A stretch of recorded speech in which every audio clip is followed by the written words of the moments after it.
team. We're going to stand together and fight this disease. I come this way before, travel with an open door.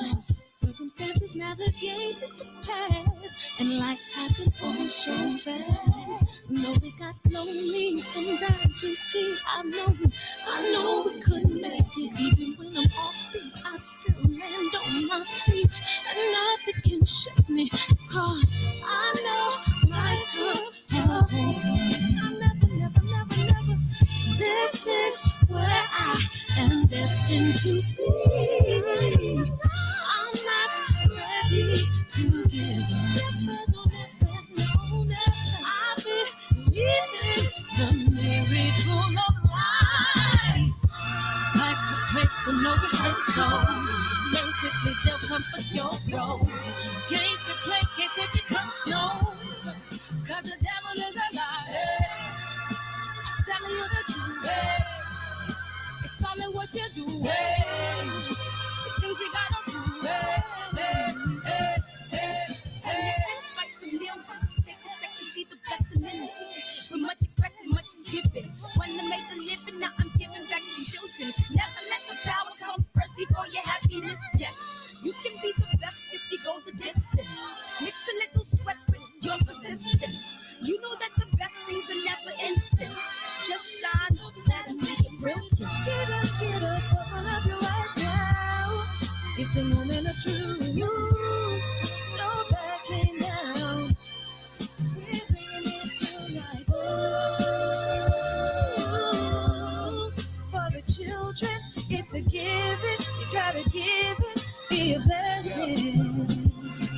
This my personal statement. Run the game like I'm aces. Learn to develop patience, determined to be the greatest. Yeah, bobbing and weaving, they changing up like the seasons. Indigenous to the grind, so I do it for all my people. Jabbing the competition, back up against the ropes. She fighting for recognition. I'm fighting just to promote equality where we lacking. While cancer slowing our road, I'm confident we'll make it. We focus on common goals. Yeah.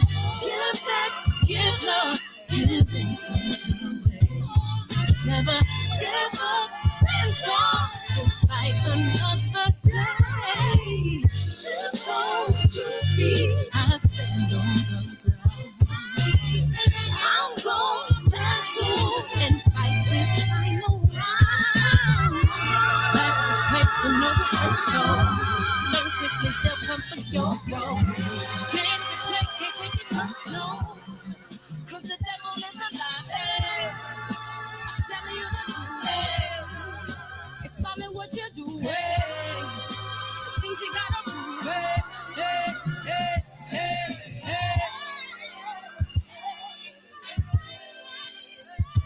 Da-na-na. Hey! Woo-hoo! Turn me up. What's up, K-Dub? JP, Era, JQ, what it do? TB, Keno, Josh, A Sneed. Appreciate you, Josh. What it do? We're going to play this trailer, man, and get on with the show, man. I appreciate y'all coming in here early. Man, it's an interesting day in boxing. Everybody was alive. You know what I mean? The Latino fan base, what y'all want me to say? African-American? You want me to say black? You want me to say Negro? You want me to say nigger? Everybody was in play today. Everybody was in play. Man, I hadn't even finished watching the press conference yet, man. I've been so busy, KB. You know what I mean? But I'm pretty sure y'all fill me in. But I did hear before Earl Spence speak. Anyways, let me play this trailer, man. And then we're gonna jump in and have a good time as we always do. Somebody go buy this film right now.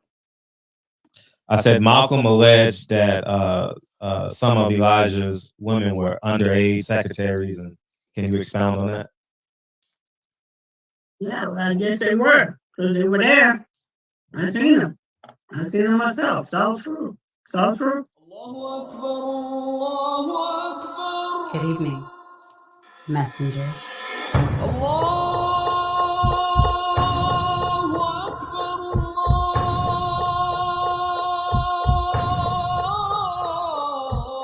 You convinced us that you were the last messenger.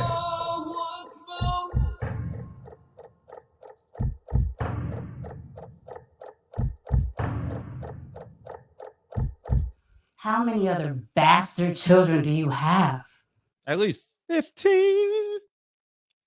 At least 15. Welcome to the show, y'all, man. I appreciate y'all coming in here, man. Let's rock out and have a good time. And I'll tell you what I did feel. I was like, hey, where Birdman at? He ain't in here yet. What's up, Adolfo, again? So, happy Wednesday, y'all. Am I on the right day? Today is Wednesday, right? All right, man. What a week we've had. I'll tell you guys in about a month about this week. Man, I haven't had an emotional break, and man, god damn, man, it feels like forever. But Jerry Jones was I was like, hey, you know how you listening and you like, okay, where you going? Okay, you made a left. Okay, now you went the wrong direction. You're gonna have to come back. You're gonna have to bring that home. You're gonna have to bring that. What's up, Birdman? I'm at, hey, Latifah, what's up, Ma? I'm like, where you going, Jerry? Where you going? I had no idea where Jerry Jones was going with that speech, dog. I was like, okay, slow down. Reel him in, reel him in. Oh, man. Did anybody else feel that way about that Jerry Jones speech, dog? I'm sitting there like, this is kind of different. Where you going? Are they on the auction block, Jerry? Oh, man. It was just funny to me, man. I'm sitting there like, he gonna dig himself a hole that media gonna have some fun with. And it's funny how, now you was weak, right? I was like, where you going, Latifah? Where is he going?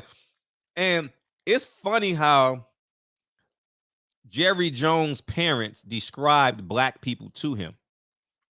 Because that's literally what we're getting. Jerry Jones was the kid in the picture that watched the black guys get hung, that watched, I'm not calling him a racist, but understand his family. Right? He's from Arkansas or something like that, right? He played at the University of Arkansas, if I'm not mistaken. Help me out. I think he was a walk-on there. And somewhere down there. And in Dallas to Canelo, right? And it was, you could totally tell that his parents lived in a segregated part of whatever they lived at. Because no matter where you go or where you come from, a piece of you will still have a piece of your parents in. And I could totally tell, man, in the 60s, man, he was having a good old time. You know what I'm saying? It was just, I was sitting there like, where you going, Jerry? I was in the car, actually. Where you going, Jerry? I want to see this. Where you going, dog? and, yeah, tap him on the shoulder, right? Okay. Hey, Brian Custard with the how you say it, with the white collar smile, you know what I mean? With the white, he's like sitting there like, oh shit, where you going, Jerry? Slow down. I bet Steven Espinoza was nervous as hell. Oh my God. I know Steven Espinoza was nervous as hell, man. And then he said, the reason why I like Earl Spence, because he bring the people. I told y'all, man, it's about money. Y'all think Jerry Jones would give his stadium away for free? Excuse me, guys. Man, I was sitting there. Like, you know how you're laughing in your head? Like, okay. And you know that meme where that black woman is like, but it was more comical for me because Jerry Jones is 80. I don't expect nothing. Hey, I don't expect nothing short, you know what I mean, of who they are. You know, and be yourself around me. You know what I mean? I'm cool. Let me make my decision whether I want to leave or stay. Be yourself, big homie. Be yourself, dog. You know what I mean? But I could imagine the stress that was in Earl Spence. I could imagine the stress that Earl Spence was feeling. Like, Yeah, you know they're like the football players when they get drafted. They go to this. I'm like, okay, Jerry, don't you say it. Hey, I ain't lying, man. I didn't get a chance. The last thing I heard was Ishmael Salas, and I caught the end of it. So I haven't heard Earl Spence speak, and I haven't heard Ugas speak. No, I cut it off after the moment of silence. That's what it was, the moment of silence. And but I caught it live at the end when Earl Spence said, "You see what the shirts say," as it pertains to fighting Terrence Crawford next. So you better get used to that question because that's all people care about. Many people have him the favorite. Many people say he's gonna win by unanimous decision. You know what I mean, in a competitive fight. But yeah, man, that joint was hilarious. So it was like full throttle today. I saw Erickson Lubin. He was being behind the scenes. I saw it on Coach Cunningham's IG. I saw Canelo. I haven't watched no interviews yet, so y'all can fill me in when you call in about Canelo, what he say. And y'all got to fill me the speed on what Earl Spence said. Anything that out the ordinary, or was Earl Spence being Earl Spence? Ugas ain't gonna say nothing, but y'all understand Spanish, so Mex, feel free to call in and or excuse me, beam in and let me know what was said. And as far as Canelo, I don't know what the hell's going on. So but I got to go make a run later, so I'll definitely be I'll be catching up while I'm driving, So I'm excited, man. I'm excited to see y'all or hear y'all or some see y'all. You know what I mean? I think it's great that we in here tonight, man. And it's been a good week for me, but just uberly like emotional capital. You know what I mean? Like mental capital this week. It hasn't been a lot of physical, just a lot of mental stuff. So and that's another thing. Both of them look in great shape. Earl Spence looks in phenomenal shape. I just got inspired. Even though I look great underneath this sweater, Frederick looks great. I've been working out real aggressively, and but Earl intentionally did like a pre-camp for this pay-per-view. He wanted everybody to know that he's in great shape. I can totally feel it, and I'm happy for him. I'm happy for him that he gets to walk away with confidence. The billboard's gonna look good. Ugas gonna look good. You know what I mean? Rolly called in the BFTB? No way. We got to play that shit. Shop? No way. Birdman, what happened? No way. No way. No freaking way. What was said, dog? Shout out to BFTB. I haven't had a chance to catch him lately. But if you want to be entertained with aggression and facts, that's the place you need to be. I'm kind of in the middle, you know. Man, I got to see that, dog. Is it long? Oh man, for real. How long was it? Can we play it on the show? Was it 5 minutes? How long was it, Birdman? Because if it's 5 minutes, we're gonna play it on the show. I need to catch up. And I want to promote BFTB for sure. Good brother. How long was it, y'all? Please tell me it was like 5 minutes or 10 minutes. If not, we playing that shit on the show. For sure, for sure. Oh, over 30 minutes. We can't play it. Everybody go to BFTB when you get a chance. It's today's show, right? And go check it out. Oh man, man, I'm dying to hear that shit now. Oh, I'm dying to hear that shit. He tried to pretend it wasn't him, right? Oh, it was a troll that sounded like Rolly. Oh, okay. Well, it don't give a fuck. It's for the internet. It was Rolly. Internet ain't real. Oh man, but Earl Spence looked great. Congratulate, man. Earl looked great. Canelo looked good, and I saw the thumbnails. I haven't watched no interviews, but Canelo looks great. I saw he had a black shirt on. He looks great. Ugas looks great. Erickson Lubin looks great. I haven't seen Fundora, so boxing is in good hands in terms of people taking it serious. You know, I'm happy. Hopefully, the performances will be great. You know, and that's where we're at with it, man. And also, y'all boy Joe Biden, man, what's up with your boy Joe B? Man, Joe B says Black Lives Matter, all that stuff y'all been fighting for.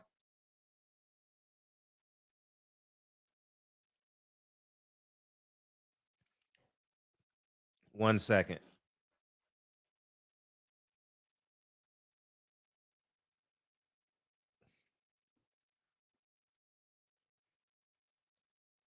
I'm in this negotiations right now, guys. I'll share with you guys once the paperwork is signed. It's a pretty big deal. Contingent.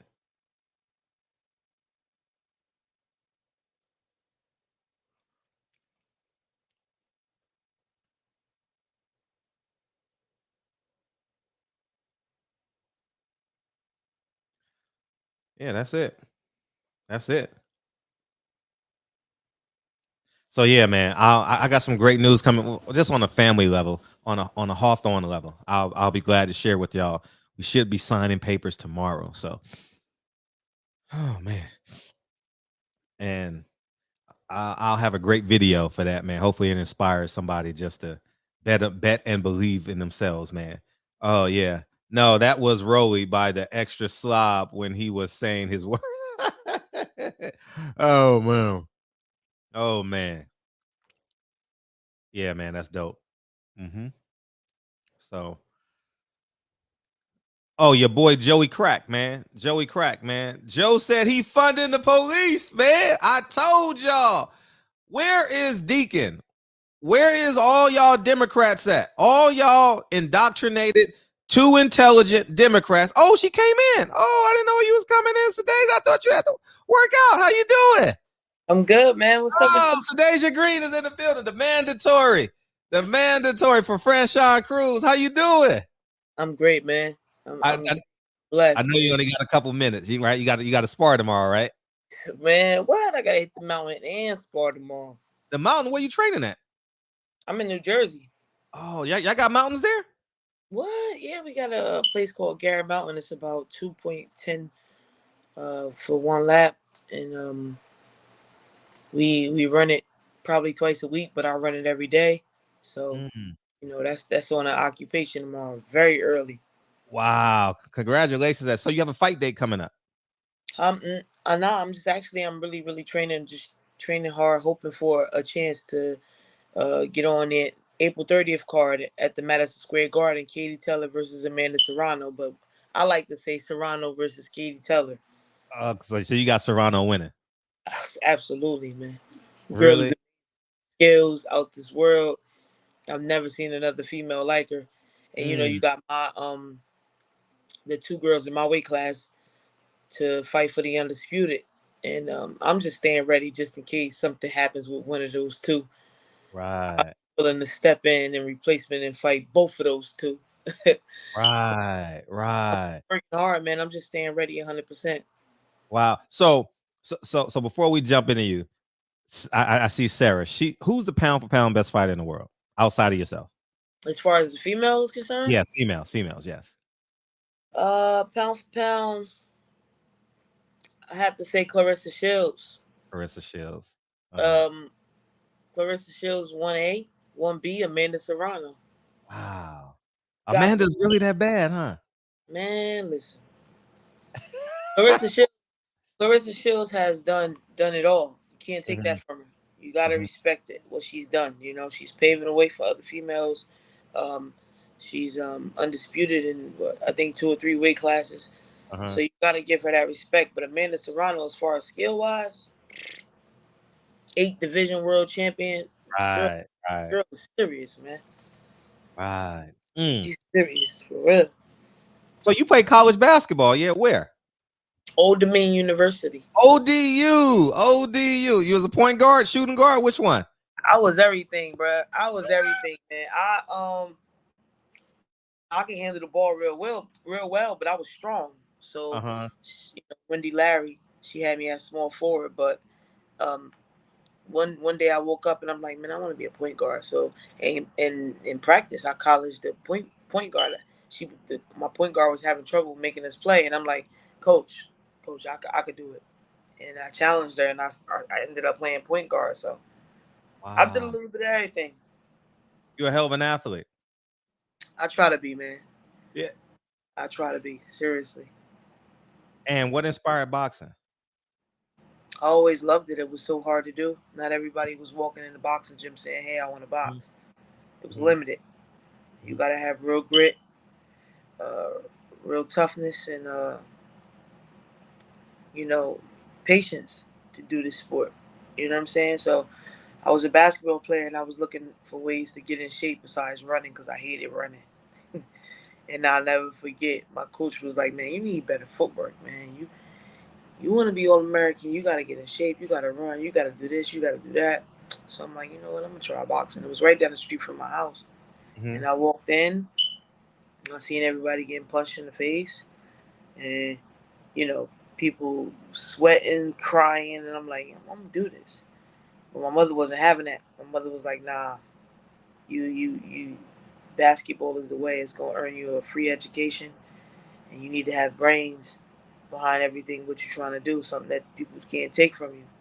So a lot of people don't know, I was McDonald's All-American, nominated, tough, played for Patterson Eastside, Fair Eastside. Yeah, one of the toughest schools in the neighborhood. So I had another teammate who actually went to Rutgers, and I didn't want to go to Eastside at first. I wanted to go to their arch enemy.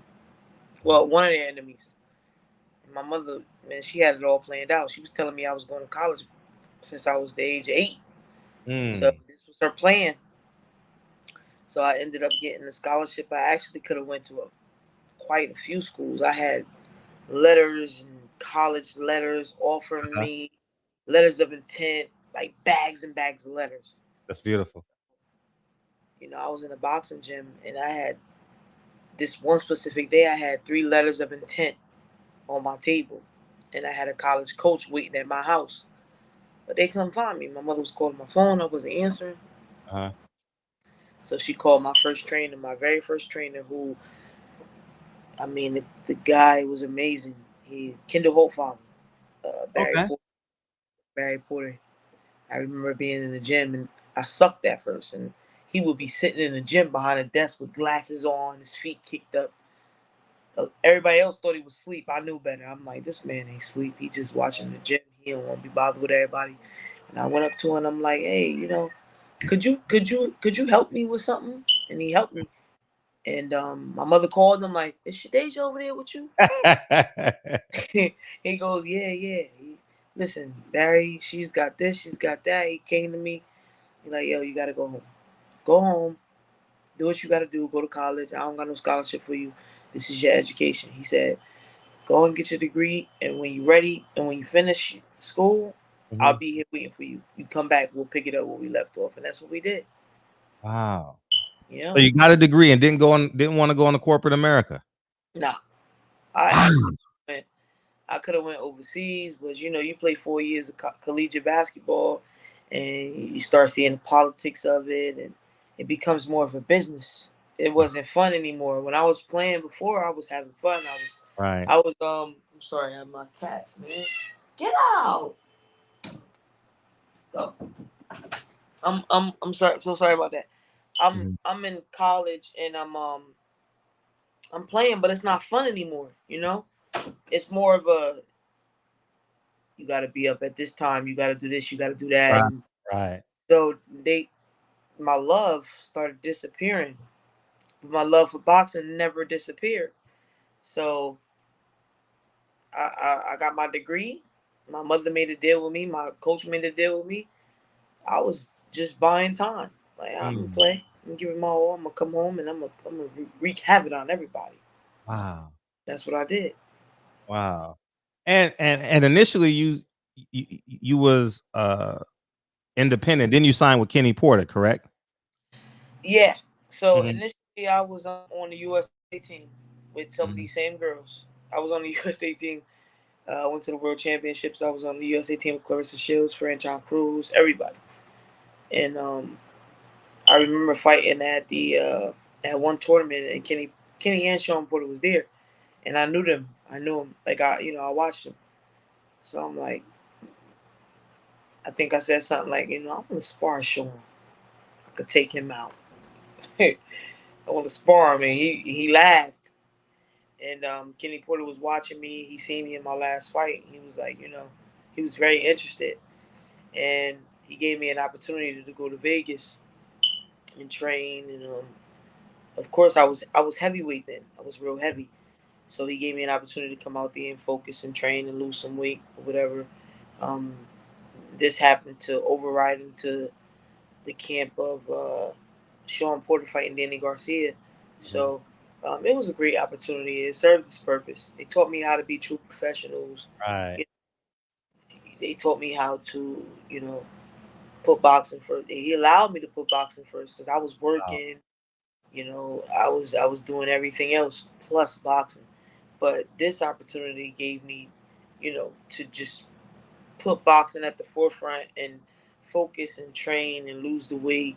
And I'll never talk down about them. I'll never talk bad about those guys. They're true professionals. I have nothing but love and respect for them.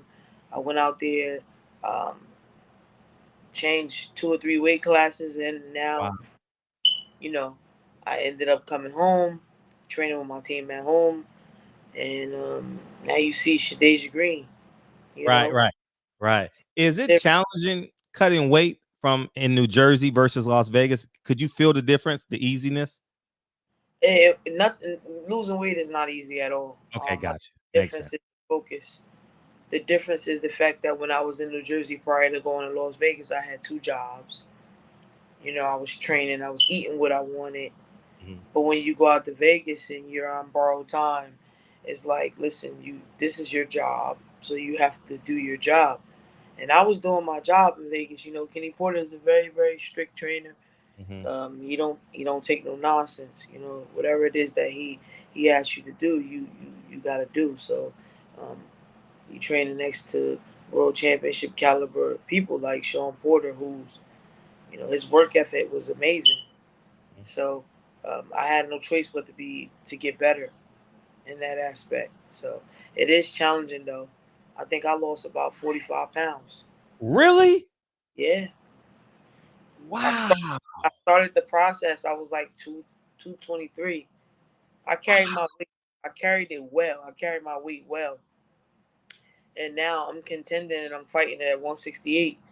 And I do my best not to get bigger than or walk around more than 178, 180. So Wow. yeah. No, that's amazing. And now you're 9-0 with 8 knockouts, man. How Yeah. For and real. and when you look at the landscape of boxing, your only option would be the winner of Franchon Cruz. Who is Franchon fighting? She's fighting Aline Sederos. Aleen's yeah. I think Franchon has two titles and Aline has the other 2 titles. So it's a great fight for my weight class. And it's an interesting matchup. And you got somebody like me and probably anybody else in my weight class will be watching closely. Right. Where are they fighting at? Are they fighting overseas, or are they gonna fight at? No, They have Madison Square Garden, right? Yeah. So you get to go. You get to go and promote the fight. I hope I do get to go. You hope you get to go. Matchroom has taken interest in. I'm eager to get on the card. Forget going. I want to be a part of the card. That's it. That's history. Boxing. It's the biggest women's fight ever. Right. We've never seen nothing bigger. Right. Honestly, Amanda Serrano challenging Katie Taylor. That's gonna be a great fight. And now Franchon and Aline. So I've been staying ready just in case. They came to me about a particular opponent, and I was like, for April 30th, absolutely. That's dope. Their Matchroom is a great organization. They're busy. They got a lot of fighters. They're taking on a lot of new talent. So I'm just being patient in that aspect, but I'm working, man. Right. Like I had grueling rounds today. Had grueling rounds Monday. I'm running 8 miles a day, 6 miles on sparring day. So I'm training as if I got 9 weeks to fight, and that's how serious I'm taking it, because it's 9 weeks until April 30th. So Someone God, said someone said you versus Shamel Baldwin would be a good fight. a good fight. No disrespect to her, but my skills is on another level. What and as you describe your skills, because there are many people that haven't seen you fight, but they mostly male audience. Who would you compare yourself to on the male side? A mixture. I say a mixture of Floyd Mayweather, Canelo Alvarez, a little bit of Sugar Ray, Marvin Hagler, Pernell Whitaker, Tommy Hearns. Obviously, I got a little bit of Tommy in me if I got 8 knockouts. And you don't see a female knocking people out like that. But Yeah. some of the guys that I watch, Tino Trinidad, he had the fundamentals, the basics. Everybody thought Tito was like this outstanding fighter, but he really just beat you with the basics, the 1, 2, the 3. So, I really can't say. I want to get on a platform where my peers are my judges. I'm ready for that. I'm ready to be judged by my peers. I'm ready to be judged by the audience. I know that it's a critical sport. They're either gonna like you, love you, or hate you. But I think that I have a lot to bring to the women's organization, and I think that a lot of uh, consumers will really be thrilled with my style, man. I got what boxing is missing, what women's boxing is missing. Believe that. I have that. Definitely. And you've done rounds with Carissa and Franchon Cruz and Absolutely. I've done rounds with both. We've helped each other prepare for the World Championships. I've helped Clarissa Shields prepare for the Olympics. It was amazing to be on the other side of Clarissa Shields. She's a 2-time Olympic gold medalist. She's earned the right, and she's paved the way for up and coming female fighters. We were on the same team together. Like I said, 2016, we all went to those World Championships together. And I just was watching my fight against Kazakhstan the other day. A lot of people don't know I had fought 4 times in a row. When I stepped on the scene at 2016, I was ranked last from USA, and they rank you based on last year or the year before that. So I was ranked number 12. So I had 4 fights. I fought Romania. I fought the defending champion Russia, who gave me a concussion during the tournament. She punched me in the back of the head so much, I don't even remember some of the fight. Then I fought Turkey, and then I fought Kazakhstan, which, if you listen to the commentators during Kazakhstan, they said it's such a shame. You can see the talent difference. Sedasia and Shields must have amazing sparring. She's so skillful. She's fast. You could see the difference. She's on another level, but she just doesn't have the energy to do it tonight. But I had fought 4 times in a row, which I went to the World Championships with 5 fights. That was acquired in years, like 5 years. I had a fight a year, like 1 fight a year, because heavyweight division there's not a lot of opponents. You know what I'm saying? There's not a lot of girls walking around heavy, so. I ended up going, and I did very well. Not as well as I would like to. I would have liked to bring the gold home, but it was a learning experience. And what I took from it is that I never want to be outworked again. So that's why I work the way I do now. Hungry. I bet. I hear the now I hear it in your tone too. Can you squeeze down to 160 or 160 is the max? 168, excuse me. 160, I can do that if the money's right. I want to. If I can bring, once I get the undisputed title at 168. Once I get the undisputed title at 168, I'm willing. I'd like to defend, and of course, if there's a better opportunity that's really worth it at 160, let's do it. Right. L-Dub said you worked with Christina Hammer for the Carissa Shields fight. I did. How was that? Take us through that, because 1, you're an American. 2, you're a black woman. 3, she's paying you. 4, you got to get her better. How does that quadality works? So I got the opportunity to work with Christina Hammer through Instagram. She was preparing for Clarissa Shields, and I said it to my mom the other day. I said, "Mom, I don't think that was." This is years later. I'm like, "Mom, that probably wasn't a good idea." Now looking at it, as far as the USA team is concerned, and where me and Clarissa Shields stand, because I actually got into an argument with Fran Chan on Twitter, and Clarissa act like she was. I wouldn't say she was taking sides, but she was more biased to the fact that I was whooping Fran Chan ass years ago. We both was whooping her ass at the camp. And the only thing I can remember is we had a couple of words about me going to Christina Hammer camp, and you hit it right on the nose. I am an American, and I went. It was a great opportunity. She paid me, of course, but I wanted to measure my skills against a different style.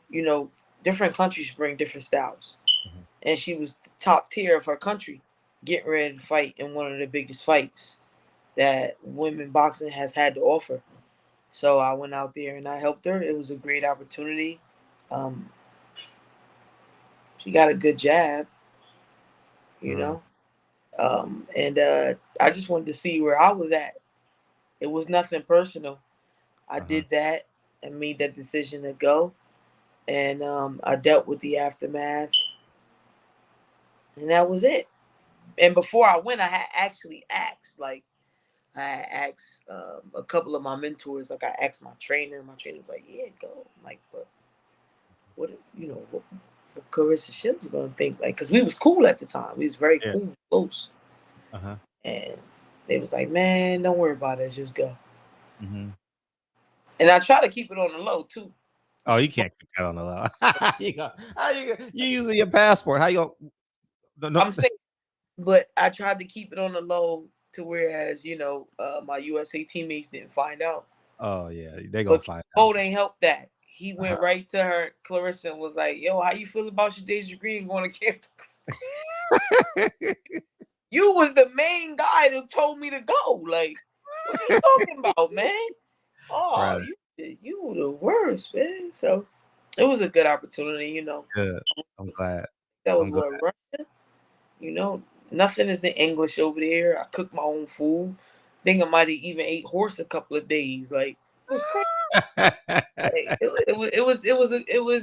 It was a great opportunity. No, and that's dope. And I can't let you go because you said Carissa and I was whipping on her. What does whipping on her mean? I'm talking. I mean, sparring. You really can't judge sparring, but bro, there's levels to this. It's skill level, and at the USA Center, you see some of the best. You got different weight classes. I was the heaviest.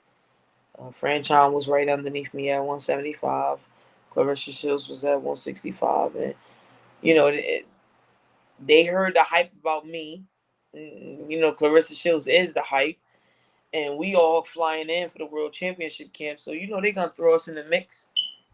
They got Coach K Karoma at the time. Coach K, yeah. Yeah, and they soon right off the plane. I don't think she was right off the plane. I was right off the plane because first of all, I gotta work. So my schedule didn't meet the schedule. It was like, listen, I gotta work. When I get off work, this is when I can come. I gotta apply to my job for a week off. I'll be there. And right off the plane, I ended up sparring Clarissa, and then I ended up sparring her. And me and Clarissa was very, very competitive, but we handled her like chopped meat. Seriously. No disrespect. But this is what this game is about. And I remember they debuted against each other. And that's where I was going next. That's exactly on Ward Kovalev. Yeah. And on Facebook, Clarissa added me and was like, "Man, wasn't we kicking her ass?" And I stayed neutral. I ain't say nothing. We wasn't kicking her ass at the Olympic Center. I'm saying to myself, yeah, we was kicking her ass, but I didn't post that. So when it happened on Twitter, and she like, yeah, I'll post footage. I'm like, what?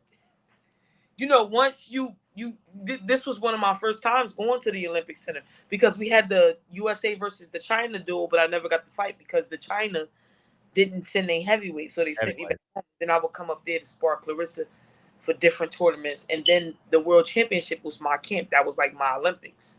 This is where I see the other countries. You see all the countries. There's no qualifications or anything like that. You see everybody at the World Championships. Everybody's coming to fight. So we all up there. Me and Clarissa, we was banging. You know, it was good work. But Franchon, we ran through her. No disrespect to her. She's a champion. You know, she earned that. She earned that. I respect her as a champion, but they know what it was. I got the footage. Well, you might have to post that, especially if she win. So y'all, so you got to build that fight up. That's a great American fight on it. That's a great at the Prudential Center somewhere down in the DMV area. That's all that's how that happened, you know. No, that's a good how it happened. Somebody said that I would love to see you and Sedasia Green and you know, I'm not bitter or upset, but my road has been different from the other females. I had it the hard way. You know, I left the Porters, well, not the Porters. I left Vegas and split ways with them, so I took the harder way. You know, a lot of people think I don't fight in the USA because I'm choosing not to. Devin Haney didn't fight in the USA at first. Jerron Ennis, who's my top one, who's I studied this guy. He's special. He fought a lot of opponents who would get in the ring with him so that he could build the experience. And every time I was placed on the card to fight in the USA, they couldn't find nobody to fight me. Nobody would step up and take the fight. So I had to I started going to Mexico just to keep myself busy, you know, and fight. And here we are. You know, how about Raquel Miller? Have you thought about? Well, she's 154, but she's probably going to 160, 168 soon too. Yeah, I think she should stay away from 168, but I know. I'm just trying to get some buzz, man. I respect that, man. You know, I like it. I'll try to help the women's game out. You know what I mean? I'll try to get people tweeting about this tomorrow. No, man. You know, you gotta sell tickets. You gotta put asses in seats, and that's the part I was missing for so many years. I was so humble, so humble and graceful, and now I think it's time for me to speak up and speak out. You know, right. So what was your magic on Clarissa, and what was her magic? So people can understand, like, what does Clarissa Shield do well? Because Clarissa Shield is the barometer for when Americans think of women's boxing, they think of Amanda Serrano, Clarissa Shield. So what was your competitive advantages versus her? I think my precision and my abilities as a pro athlete, my precision, my punch placement, and I think Clarissa Shields, her punch output is high. She works. She got that dog. You ain't gonna come and take nothing from her, you know. She gonna fight, and I think that's what that is. You know, she throws a lot of punches, and she's busy. She fights you. A lot of people don't fight you. She fights you. Really? Yeah, she fights you. And do you think you're born with power, or it can be created? Because you have 8 knockouts, Clarissa Shields has 2. I think I'm born with it, you know. They used to say my grandfather hit like a mule. My grandfather had these real thick hands, and he would get sleepy, and we mess with him for him to chase us and stuff. But he was knocking out animals like bears. My great and my mother could fight, you know, but it skipped her. But I think I was born for real. I'm telling you, like, I seen my mother, man. I seen my mother in the trenches one day, man. I'm crying, and then I'm looking at her like, I ain't got nothing to worry about. What you crying for? You should be crying for that lady. And it was tough because your body has to level out. When I first lost the weight, I was worried, like, will I bring my power down with me? And I just added more speed, you know. And when I be hitting these girls, like, it be real knockouts. Like some things I'll be looking at like, oh, I can't believe that just happened to her. What's wrong? Damn, you ain't gonna fight a little bit? You know, of course it'll change with the opposition. You know, Yeah. you get tougher girls in there. Like I don't think any of the world champions are gonna be a knockout or an easy fight. Mm-hmm. They're world champions. They work to get there. Right. Anybody that's a world champion, you got to respect them. You got to. It takes a lot to be a world champion. I respect Franchon. I respect Aline Sederos. I respect Clarissa Shields. I respect Amanda Serrano. It takes a lot to be a world champion. Right. It ain't an easy route. So, do I think that my power carry over and I just have a devastating knockout easy? Absolutely not. Right. With the change of the opposition, the talent and performances will change. Right. Right. The world to get a chance to see that I'm very skillful. I'm looking forward to that. Alicia Baumgartner, what would you think of her last performance? It was good. It's all right. I think she did amazing stepping up to the plate. Winning the 2 titles. I like to see her stop bullshitting and get in the ring with Michaela Mayer, who in my book is one of the most skillful female fighters that I've ever seen in my life. Next to Toronto. See, when you hear me say female fighters who's good, I don't use the word skillful a lot. I think Michaela Mayer is one of the most skillful female fighters I've ever seen in my life. You mean Amanda Serrano? Skillful means technical? Yes. Okay, very technical. Right on. See, let's see. You special, Oh. Oh, yes, technical. Really? Wow. Technical capabilities, yes. I'm gonna have to go back and rewatch your fights. Yeah, you don't see that in a female fight. And I knew that because like I said, that team, Michaela Mayer was on that team too. And she's the lefty. I sparred her a little bit. They let me spar a little bit of everybody. But Michaela Mayer was at 132, and I'm like, this girl is gifted.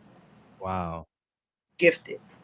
Wow. She taught me a lot too, She took me under her wing, being on the USA team a lot. Even if I was older or not, she taught me a lot while I was there too.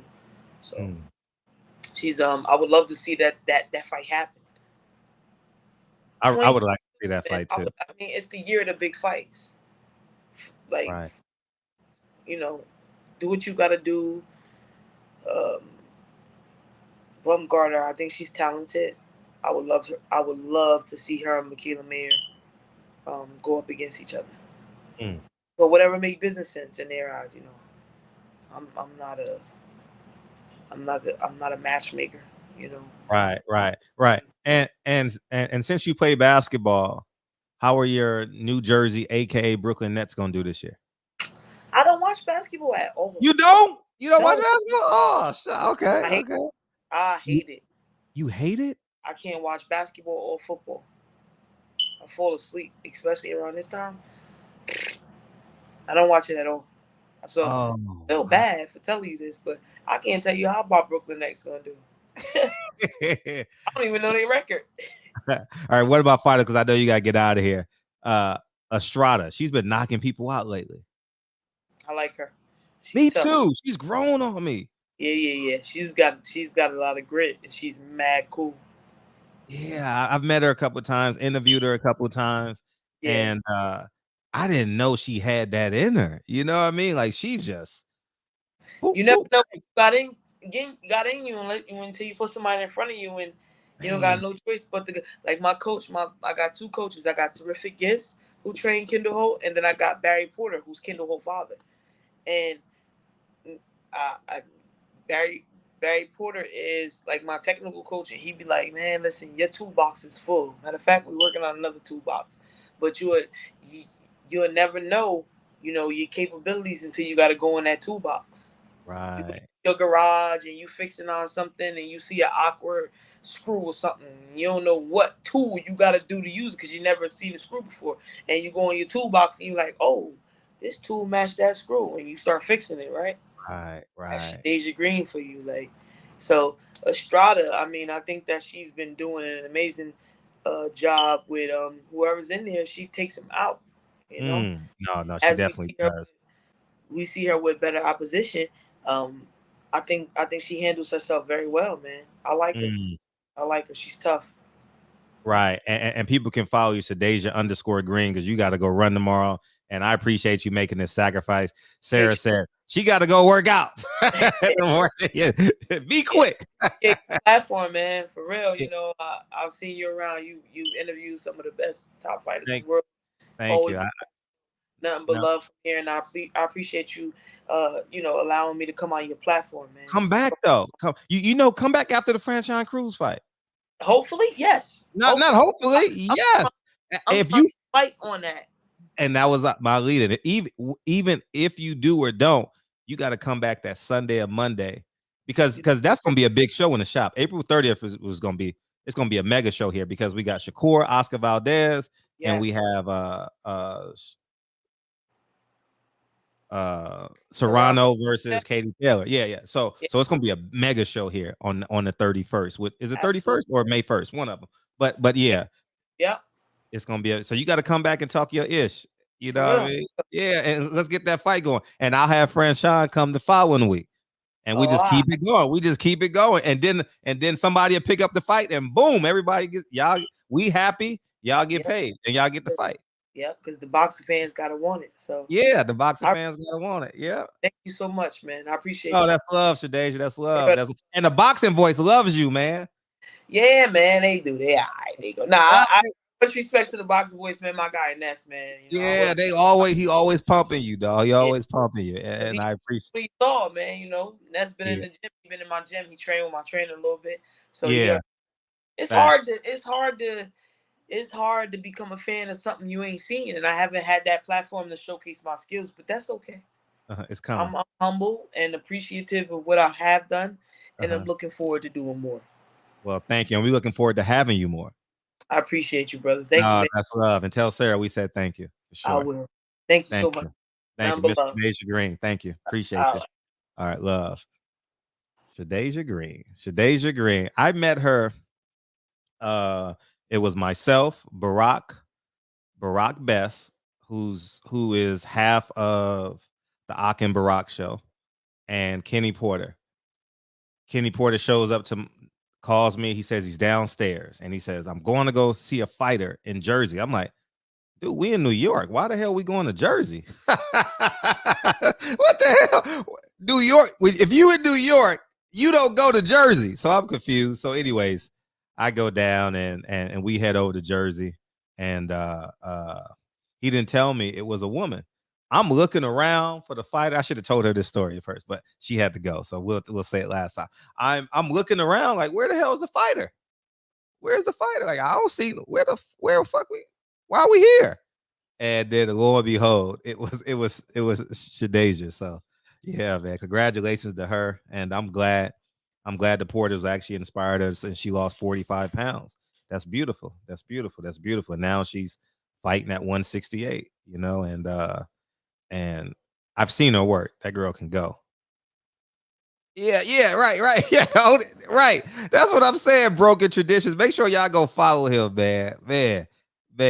If y'all want a highly opinionated person, make sure y'all go to Broken Traditions, man. Please go follow him. Yeah, absolutely. If you're in New York, you don't go to Jersey, especially at night. For what?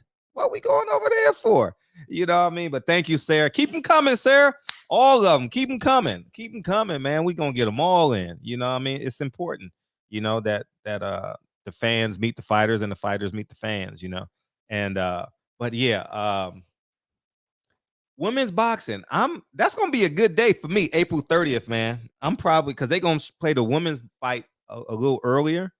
So we got a full day. So that's probably going to go from like 2 to 5. And then ESPN's gonna come on at 6 and they're gonna do their card. So, you know what I mean? Got wings and pizza all day, you know what I mean? And then we'll feel guilty on Sunday. We'll be in the shop feeling guilty that we ate too much. But that's a great day for boxing, man. That's gonna be an awesome day for boxing. And Franchon Cruz is on that card. I mean, I'm eager to see Franchon, you know. I'm definitely rooting for her to be undisputed. And I want to get Franchon in the shop, man, and have her talk her ish, you know. I mean, we got to get her in. So if y'all want to, feel free. Yeah, Snowbird in a bit. Yeah, thank you.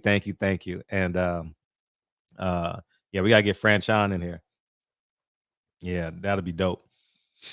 especially after her fight, because you know fighters gonna be like, well, I got to focus on the fight that's in front of me. I can't focus. Boy, if I was a fighter, I'll be so different, man. Man, I'm about to whoop his. I'll be like Adrien Broner. I'm about to whoop his ass, and then I'm about to whoop Crawford ass. And if Jamel Charlo don't move up, I'm gonna whoop his ass. If I was Earl today, that's the way I would have been. Shit, Jamel better. Hey, Derek, you better tell Jamel to move up. Shit, because I ain't playing. Yeah, and his brother stay at 160. I'm gonna get him too. You know what I mean? Shit. Yeah, man, we got to push it. Yeah, for sure, for sure. Yeah, for sure. We got to tag Eddie. That's Eddie's card, right? Tag Jake Paul. Tag Eddie. We got to get on the card. Why not? That's where we should be. You know what I mean? Shit, man. I'm the motherfucking impressive man. Adrien Broner is the can man. I'm impressive. You know what I mean? You know what I mean? Ask one of my 10 girlfriends. They call me impressive. Each of them get a letter. She get the I, she get the M. I'll just be making up shit. I don't know, man. Oh shit! Impressive has 10 letters. Oh man, how funny is that? IMP. No. Yep, it does. Impressive has, and she's local, so she gonna sell tickets. Yeah. For sure. Yeah. But yeah, man, fighters gotta keep on talking that ish, man. Hey, when Adrien Broner says I'm the can man, Mexican, that shit was classic. That shit. I mean, that shit had to do at least 5 million views that Saturday night. I mean, for real. That shit was everywhere. And then on a playground, I spent most of my days. But anyways, everyone was saying that I'm the can man. That was like a slogan. Adrien Broner should have fucking see if Adrien Broner would have had me as his advisor. We would have patented that shit like cornball. That shit was bigger than cornball, and cornball was big. Cornball was fucking a huge moment in boxing. But when he said the can man, Mexican, anybody can you get it? What are you? You Blaxican? What are you? What's up, man? What's up, Fred? Hey, what's up? How you feeling? I'm feeling great, man. How you feeling, dog? Man, I'm feeling fucking fantastic, man. The truth is back, people. The big fish. Baby. Oh my God! Now He's how that look? Huh? How the hell? Let me fit. Man, come on, man. Make up your mind, dog. The legend himself. Oh, now he's a legend. Spence, when he retires he'll be in the Hall of Fame, man. He's already should be in the Dallas Hall of Fame. It's I always respect fighters. I always tell you this. I respect fighters who take risks, who take the chance to just fight the best. And he's fighting Yordenis Ugas. I know he gets a lot of stick for not being, saying Terrence Crawford's name, but we're not talking about Terrence Crawford. We're talking about Errol Spence versus Yordenis Ugas. Look for it. It's a great matchup. Ugas is an orthodox boxer. He's more of a boxer. I would classify him as a technician. Earl, a counterpunching technician. Earl is an aggressive technician. I think these guys are going to make it a great fight for the fans. I can't wait. It's worthy. Please get your tickets now. SeatGeek.com. Buy the pay-per-view. This is a better matchup than Tyson Fury versus Dillian White, in my opinion. Two champions. Ugas, he's a huge underdog in this fight, but you can't count him out, Fred. He's a real good boxer. He's been knocked down in fights and got back up and won. He's been hurt in fights and won them. He's on a real good run. And if Spence even stops him, man, you got to give him all the credit in the world. And even if he just beats him, clearly, you got to give him all the credit in the world. I agree. But my question to you is, what do you think? Why they chose Dallas instead of just going to the MGM for this fight? Easy question. Jerry Jones, man. Jerry Jones trying to, because it's like branding. He's basically branding like Dallas, and it's a moment in Dallas history. And he don't want all those people traveling when you can just drive. Why fly when you can drive? That should be the slogan. Yeah, man. Errol Spence should be the official boxer, official fighter for Dallas Cowboys. he should be personally sponsored by them. Like whatever he Yeah, fights. that'd be smart. He had it for the Ocampo fight. He had the Dallas, but yeah, he had 17,000 at the Star, 40-something thousand against Mikey. God damn, Fred, listen to you. Listen to that, man. Where's Earl Spence's jersey? Can Jerry Jones get him his own jersey and make him like the 12th man? Like, you know how they did for the Seattle Seahawks? Yeah, the 12th man with the fans. Make him the 13th man or something. I don't know. Shit. I mean, what would be a good number? What would be a good number for Earl in terms of attendance against Ugas? A good number for Earl. What was his highest gate? What was the number for it? With Mikey? I think it was Mikey or Danny. 43. Let's say 43. I don't know what it was, but around 43. 43K or 42, either 43, 42. Yeah. That'd be a good number for him. That'd be a great number. Damn, if he can pull that shit off, man. Man, make sure y'all get to the Earl. Make sure you get to them YMCAs, man, and them Boys and Girls Club and Girl Scout. Hey, is it Little League season yet? Oh man, who's this? Better give Canelo that 12th man for it. Man, nobody don't give a fuck about Canelo. Nobody don't give a fuck about no fucking Canelo versus Bivol, the Russian. What the fuck? Nobody don't care about that matchup, man. Oh, I didn't watch the I got to watch the press conference. So don't you wait? You gonna waste your time for it? It was short, simple, boring. Okay. It was nothing. I won't watch it. Okay, good. I mean, Earl and Ugas press conference wasn't all that. I got to watch Earl's. I ain't watch Earl's yet. I ain't watched it. I ain't gonna lie, it was Jack Dry. You know, I would have loved if Earl would have No, look, Fred, I'm not no fanboy. I keep it 100. With whoever I like. It was dry. You know, I would have loved if Earl would have talked some shit. Because Ugas and his trainer was talking shit in the media. Really?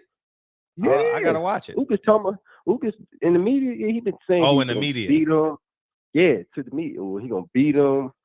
It's gonna be simple. His trainer's a southpaw specialist. They go, Ugas wasn't talking that shit when he saw Earl. Right. So I would have liked if Earl would just say, "Hey, can you speak to him in Spanish and ask him when he was talking all that shit?" Him and his trainer. Oh, that'd been dope. Start some seed. That's why they need to get Max Kellerman for these fights. He's great at being an antagonist, how to instigate shit. So you just gonna talk over me like that? Oh, my fault. Go ahead. No, you said Max Kellerman, and you talking to the greatest agitator in boxing today. Oh, Fred, what's wrong with you? They need to get you up there. You'll be great. I'm the best at it. You and Brian Custer. I'm the best. Brian Custer is the guy that he's in charge. I'm the personality guy. Brian Custer will be my boss as it pertains to that. I love Brian Custer. But yeah, Brian Custer's a great guy, and but he can't do it. I'm gonna be honest. He can't instigate. That's not his job. That will be mine. Hey, Steven Espinoza, man, let's do some partnership. Bring me in. I don't want to work for y'all, but bring me in on a per diem, on a per basis. I'll come in and light that motherfucker up. I am basically what Showtime really needs. Think about it.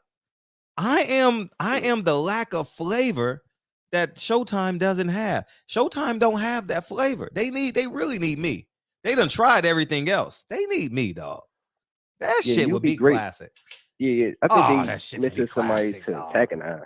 Steven Yeah, I'm sorry. I just got excited for him. You know how you get excited when something just excites you real quick, and you're like, and it's not really a reality, but it still excites you. Anyway. Yeah, Fred, I might have to ask you and put on what is it called? Showtime, whatever Espinoza's media, whatever it is, social media, and say, hey man, this dude, you need to antagonize it so you'll more people could be into your fights, because I ain't gonna lie, that presser was dry. They need me, dog. They need me, dog. They really like need Earl, me. Yeah, man. that'll be good. That'll be good. I got a lot of respect for Earl Spence, but he needs somebody like Sean Porter or Terrence Crawford gonna talk some shit. Yeah, Terrence Crawford talks, but Keith Thurman gonna talk Thurman some shit, man. Keith Thurman's probably the best at 47, but he's probably the best at it. I gotta get on my shit, man. I love my fighters, but Earl Spence, man, we watching that fight with you and Ugas. We heard it's rumors that we next. Keith Thurman. I'm gonna be honest, as a fan, I want to see Crawford, but if we get that fight, I'm watching it, and we gonna pay for it. And you gonna pay for it too, Fred. Pay for what? You gonna pay for it? Earl Spence versus Keith Thurman. I'm supporting Earl for anything he does, just for what he did for Jaquan. He's just a good character. To me, I'm supporting everything he does. You gonna pay for it. All these haters in the comments gonna pay for it. Their mamas, their grandmamas, everybody gonna pay for it. kids, teachers gonna pay for it. Keith Thurman versus Earl Spence. If Crawford ain't next, they gonna pay for it. Yeah. Thurman's gonna talk his shit, and he's gonna give it the best he got. Who win, lose, or draw. He gonna go out on his fucking shield. You know. But what do you think about the Eastside Cruz versus Gamboa? Who? The co-main event. Who? Eastside Cruz versus Man, Gamboa. Get the fuck co-main out event. of here, man. Next question. Do you think this Staniosis Butev should have been the co-main? Next question. God damn, Fred, you don't give a fuck. Well, they wouldn't understand me if I answered it anyway. Motherfuckers don't speak English. All right, what do you think about the March? Was it 26 card?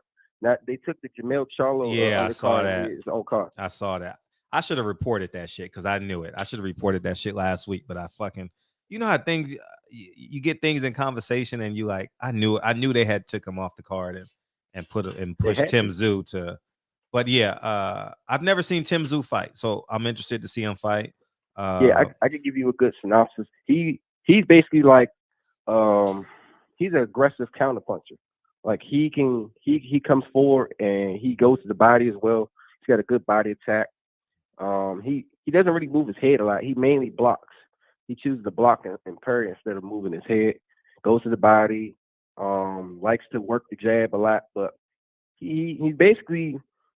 I don't want to make no comparisons right now. I gotta see him against Terrell Gausha first, and that's a good fight too.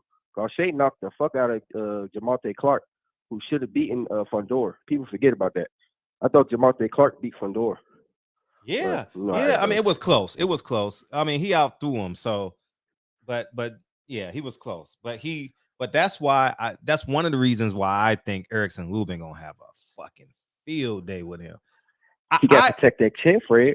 Yeah, he got to protect that chin. Let's be honest. When he fought Rosario, if Rosario would have had more time in that round when he hurt him, he probably would have knocked him out.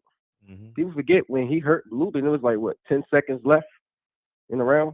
Mm-hmm. And he had a whole minute to recover. So I think if it had been a minute into that round, he probably would have knocked Lubin out. But, credit to Lubin, man. He got himself together and put Rosario back in the heat. So, yeah, I'm looking forward. That's a great fight. 154 is one of the best divisions in boxing. They don't get enough credit or respect, unfortunately. What do you think about that? 154? Yeah, it doesn't get enough respect. We big fans of 154 in the shop now. I think we done had everyone on here at 154. Except the guy from Texas. He's banned. Jamel. Yeah, you're not gonna get Jamel. I don't want him. I don't want him. Look, I know someone. But listen, Fred, I know someone through someone else that knows the Charlos, and it's crazy. People be saying Jamel is like that all the time.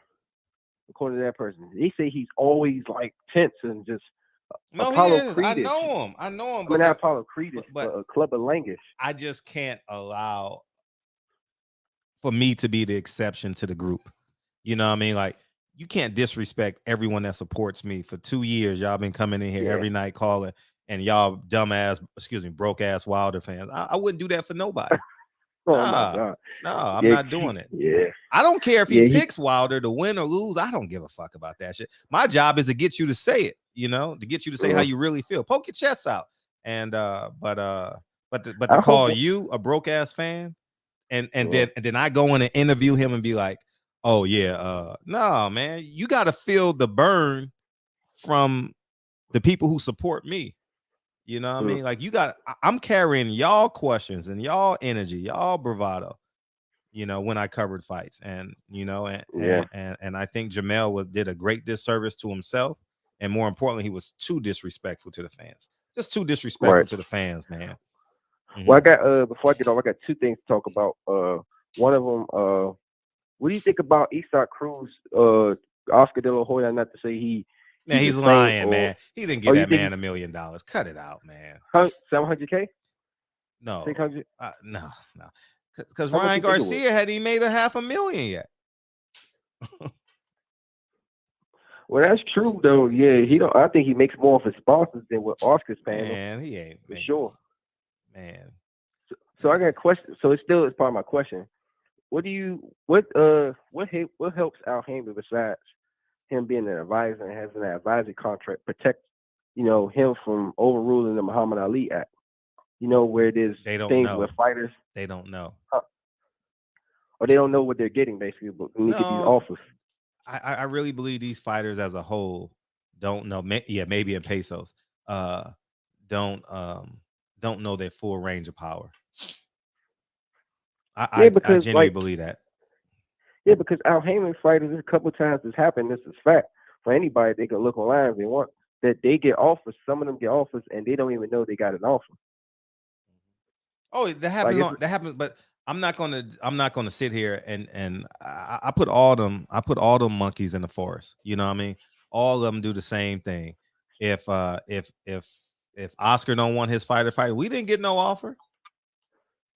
That's why you got to have your manager separate from your promoter, so there's no collusion. That's why your promoter can't act as your manager, so you get everything that you're supposed to get. But these managers are so invested, or excuse me, so dependent upon these promoters and getting these networks and fight dates that they end up being an arm of Bob Arum, Al Heyman, Eddie Hearn, and Oscar. So what you're saying is that Al Heyman is the only one that don't do that stuff where they don't tell their fighters, "Hey, I got a deal for $3 million for you." I'm gonna tell y'all this: if you send a deal to PBC and you're not a PBC fighter, it ain't going nowhere. I mean, it's blatantly obvious by now. Like, if Eddie Hearn sent the deal for fighter A to PBC, it's not going anywhere.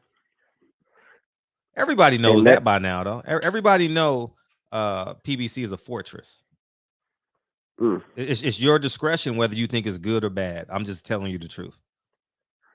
And that goes into my last question before I get off, because I know a lot of people. A lot of people been on shit. You've been asking questions. Everybody been on the phone 34 minutes, but continue. Go ahead. 15 to be exact.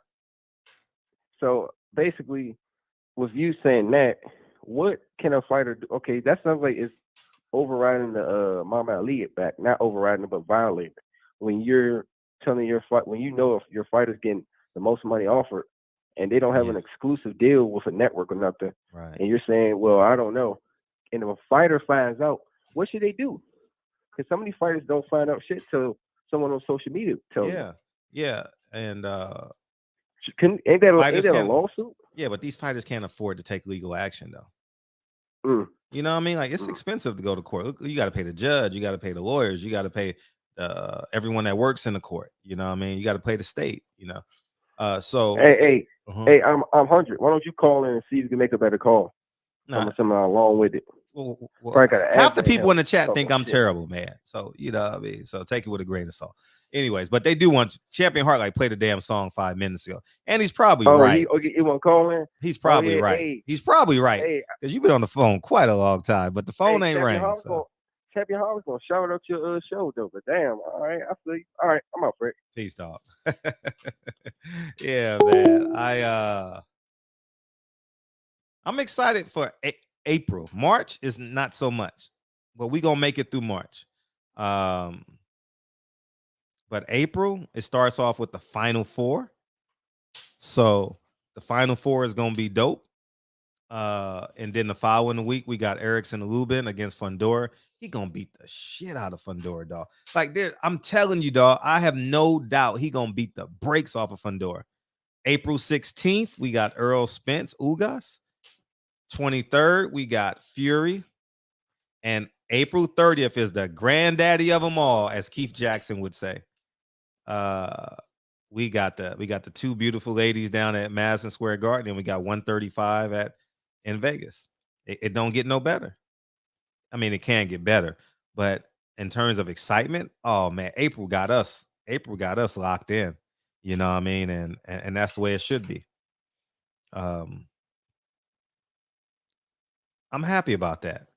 I'm happy. So the juice is gonna be flowing in April, man. The shop gonna be jumping in April. You know what I mean? It's funny how, like, when the fights go, people get disinterested. When the fights go, the numbers go through the roof. You know. So, but that's everybody. You know what I mean? Earl gonna ignite some level of excitement. But that April 9th card. Oh, Savannah Marshall fights April 2nd. I've never seen her fight. Do you know? No, I don't know if he's training with Blu-ray. I think not. I think, but what I've seen is Earl has a nutritionalist trainer or something like that. So so so I think that's gone. So I think Blu-ray and Earl are, but we'll see.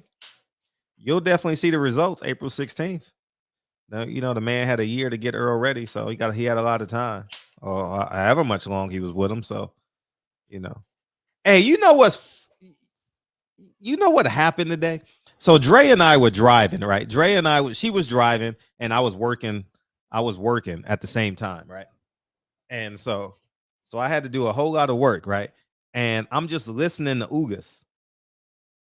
I'm sitting there listening to Ugas. Put this in perspective, because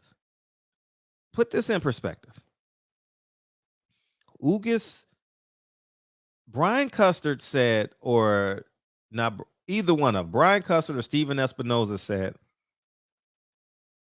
Ugas escaped from Cuba 7 times. Think about that. The man was arrested 6 times. God, you talk about self-belief. I mean, after about the 3rd time, you just say, man, forget it, man. The man got arrested 6 times. 6 times. I was like, I got to root it. I'm sitting there in a car because I'm in the passenger seat. And I'm like, Dre, he didn't give up after the 3rd time. I repeat, Ugas did not give up after the 3rd time. He tried 3 more times. And I said, Dre, I got to root against this guy? Oh, that's not fair, man. Like, I'm sitting there like, that's not really fair that I got to root against Ugas, man. That's fucked up. You know what I mean? Like my heart was like pouring out to him, man. Like, oh, and then his best friend is a relish, Dallas Chapman, and I'm a Yankee fan. I'm like, damn, I gotta root against this guy.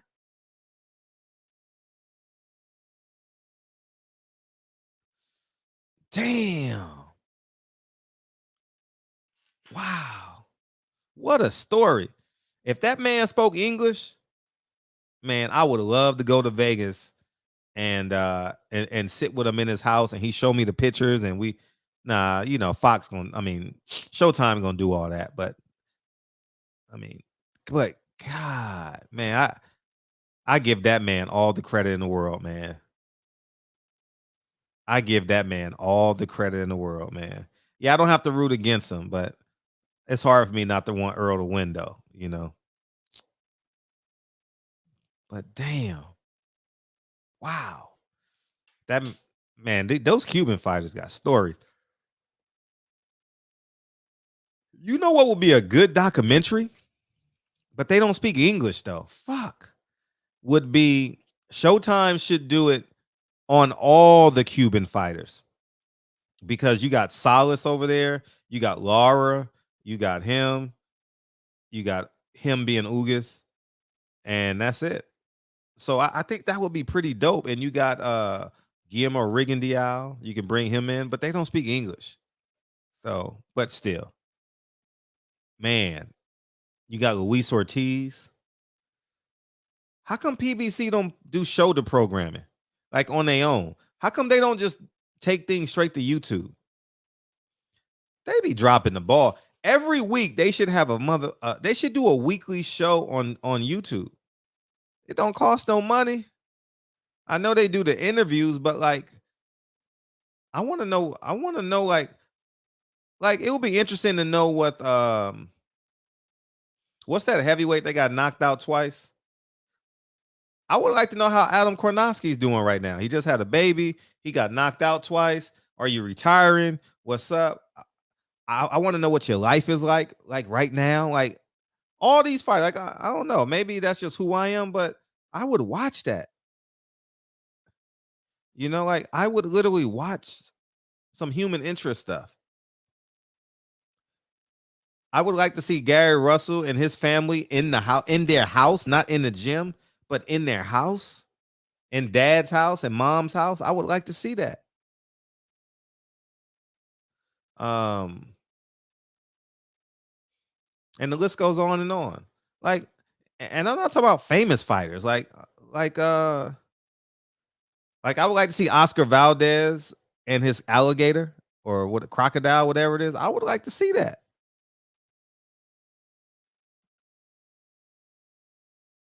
Man, they didn't tell him about it. He didn't send him a $1 million offer. I don't think though. They used to do that during the pandemic. They did. I missed it then. Shit. I would have loved to see it. I know Top Rank is pretty active. Top Rank is pretty active as it pertains to start something. I don't have the time to do it, man. I would have loved to do it, man, but I got to do a show 2 hours a night. I got to do homework from 5 to 7:30. I'm full blown dad. You know what I mean? So the kids go to bed at 7:30. So that's why I play the music, run upstairs, come back downstairs. Y'all know that. Y'all, everybody here is a dad. You know, many of us are dads, you know, and moms. So so that's my day. So I literally come here with like it's like y'all are part of my free time. No lie. No lie. Y'all part of my free time. So and I wouldn't have it any other way, be honest with y'all. But yeah, man, it's boxing is back, and we ain't had time to talk about politics, but fuck it. Maybe when Kyle come in, we'll talk politics and shit. But yeah, but your boy Joe Biden, Fred, can you get Manny Robles? Yeah, I can get him in the shop. Oh, yeah. I reached out to him. I have his phone number. I have his phone number. You know, I need to get another assistant for this show. That's what I need to do. I'm gonna get someone. Once I get through with doing what I got to do over the next couple of days, running around doing whatever. Yeah, man, it's you know, you know, Kennedy is a live wire. Y'all know what it's like. You know, yeah, smash the like button. Why not? Why not smash the like button? But Earl Spence, I'm thoroughly excited for Earl Spence. Jamal Charlo, I bet. Have you ever seen the Cuban documentary about the amateur boxing called "Victory Is Your Duty"? I don't know if I know the name of it, but I've seen the ones on the heavyweight that won 3 gold medals, and so I don't know what the names of them are. I can't think of off the top of my head. But what do I think of PBC not giving Oscar Cruz the $1 million? First of all, did Oscar De La Hoya show that it's $1 million? I want Oscar to show. The fans should have asked him, well, did you email him or did you fax it to him or did you email it to him, Oscar? I emailed it. Okay, show me the contract, Oscar. Show me the contract, Oscar. I don't believe it was $1 million, but I do believe he sent the contract. And you know what PBC do when you send the contract? Man, they ain't got nothing. They ain't get no penetration in the market. Not unless they need you. I ain't lying. You ain't getting through there. PBC don't allow their fighters to go nowhere. None. Forget about it. Forget about it. They ain't going nowhere. You ain't allowing that. Especially coming off a pay-per-view. Nah. Awesome. I know Master P very well. I don't have his phone number though, champ. Man, fuck Master P with that, man. We can do that shit ourselves. Man, we can distribute that ourselves, man. We can start in the shop, distribute it itself. Yeah, fuck that. We can get it done ourselves. You gotta figure out the packaging, and you gotta get you a kitchen. You gotta get you an industrial kitchen. You know what I mean? Or figure out your packaging first. You can sell it out your kitchen, and we'll market it here. You got your first 1,000. You got your first 1,000 cans sold. You know.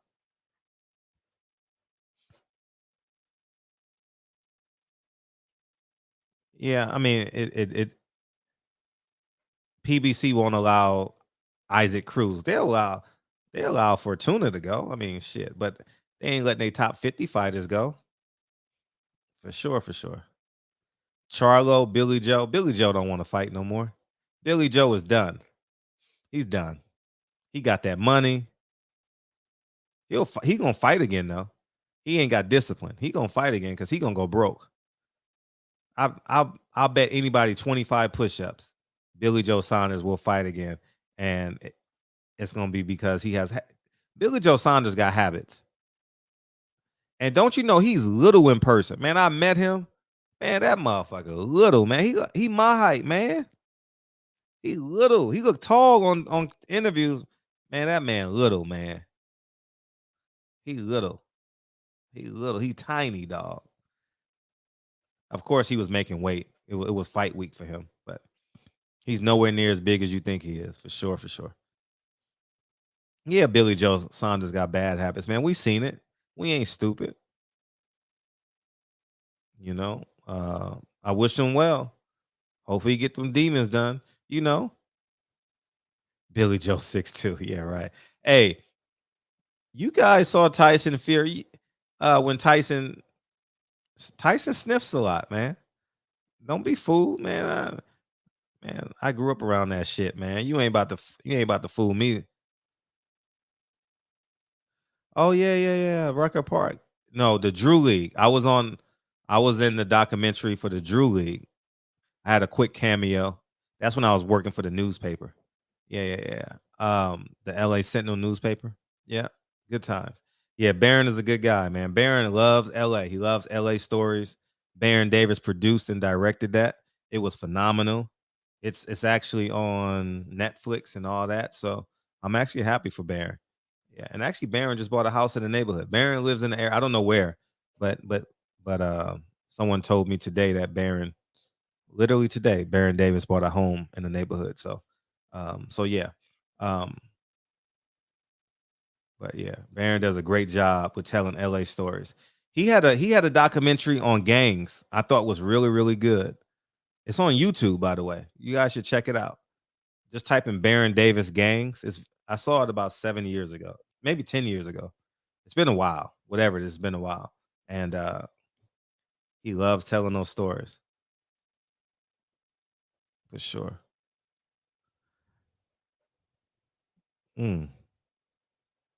Yeah, that's that. So but yeah, I don't know the name of that. Do y'all want to call in? Beeman? I'm sorry. My bad. Oh, there we go. Y'all been calling in and I forgot to reset the line. Sorry about that. But yeah. So Showtime got a double barrel. They got April 9th. They have Kyle coming in. What's up, Kyle? Big Fred, what's going on? Feeling great, man. Welcome home. And April 9th, they have what's that guy's name? Erickson and Lubin. But they doing a behind the scenes on Erickson and Lubin. I saw that today. That's pretty dope because I don't know Erickson Lubin. You know, I think that'll be good. Get to know him a little bit. I like personal interest stuff. So I like documentaries, autobiographies, biopics. Yeah, so. For sure. White gonna clip. He ain't gonna clip shit. Do you think he has a chance against Fury? What I tell you yesterday, Fred? He got as much chance as me going into the bank asking for $1 million to get an amusement park. Yeah, that's what I need. $1 million right now. $1 million right now would do all of us.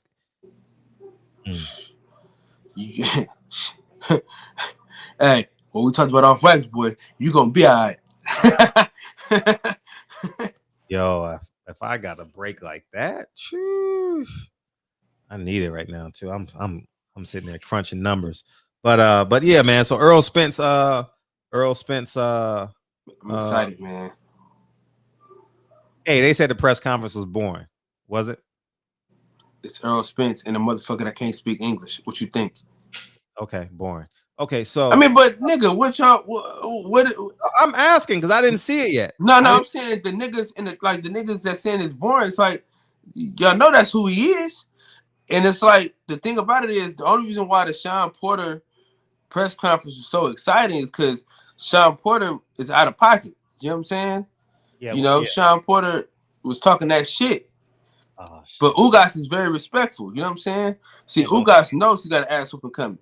So he trying to make the ass whooping as least as possible. So it ain't gonna be no, you know what I'm saying? It ain't been no fireworks yet. So I did hear Stephen Espinoza or Brian Custer talk about Ugas' backstory. How impressed were you with his backstory? I mean, I like it, man. I like Ugas, man. Yeah, I do. It's you know, yeah.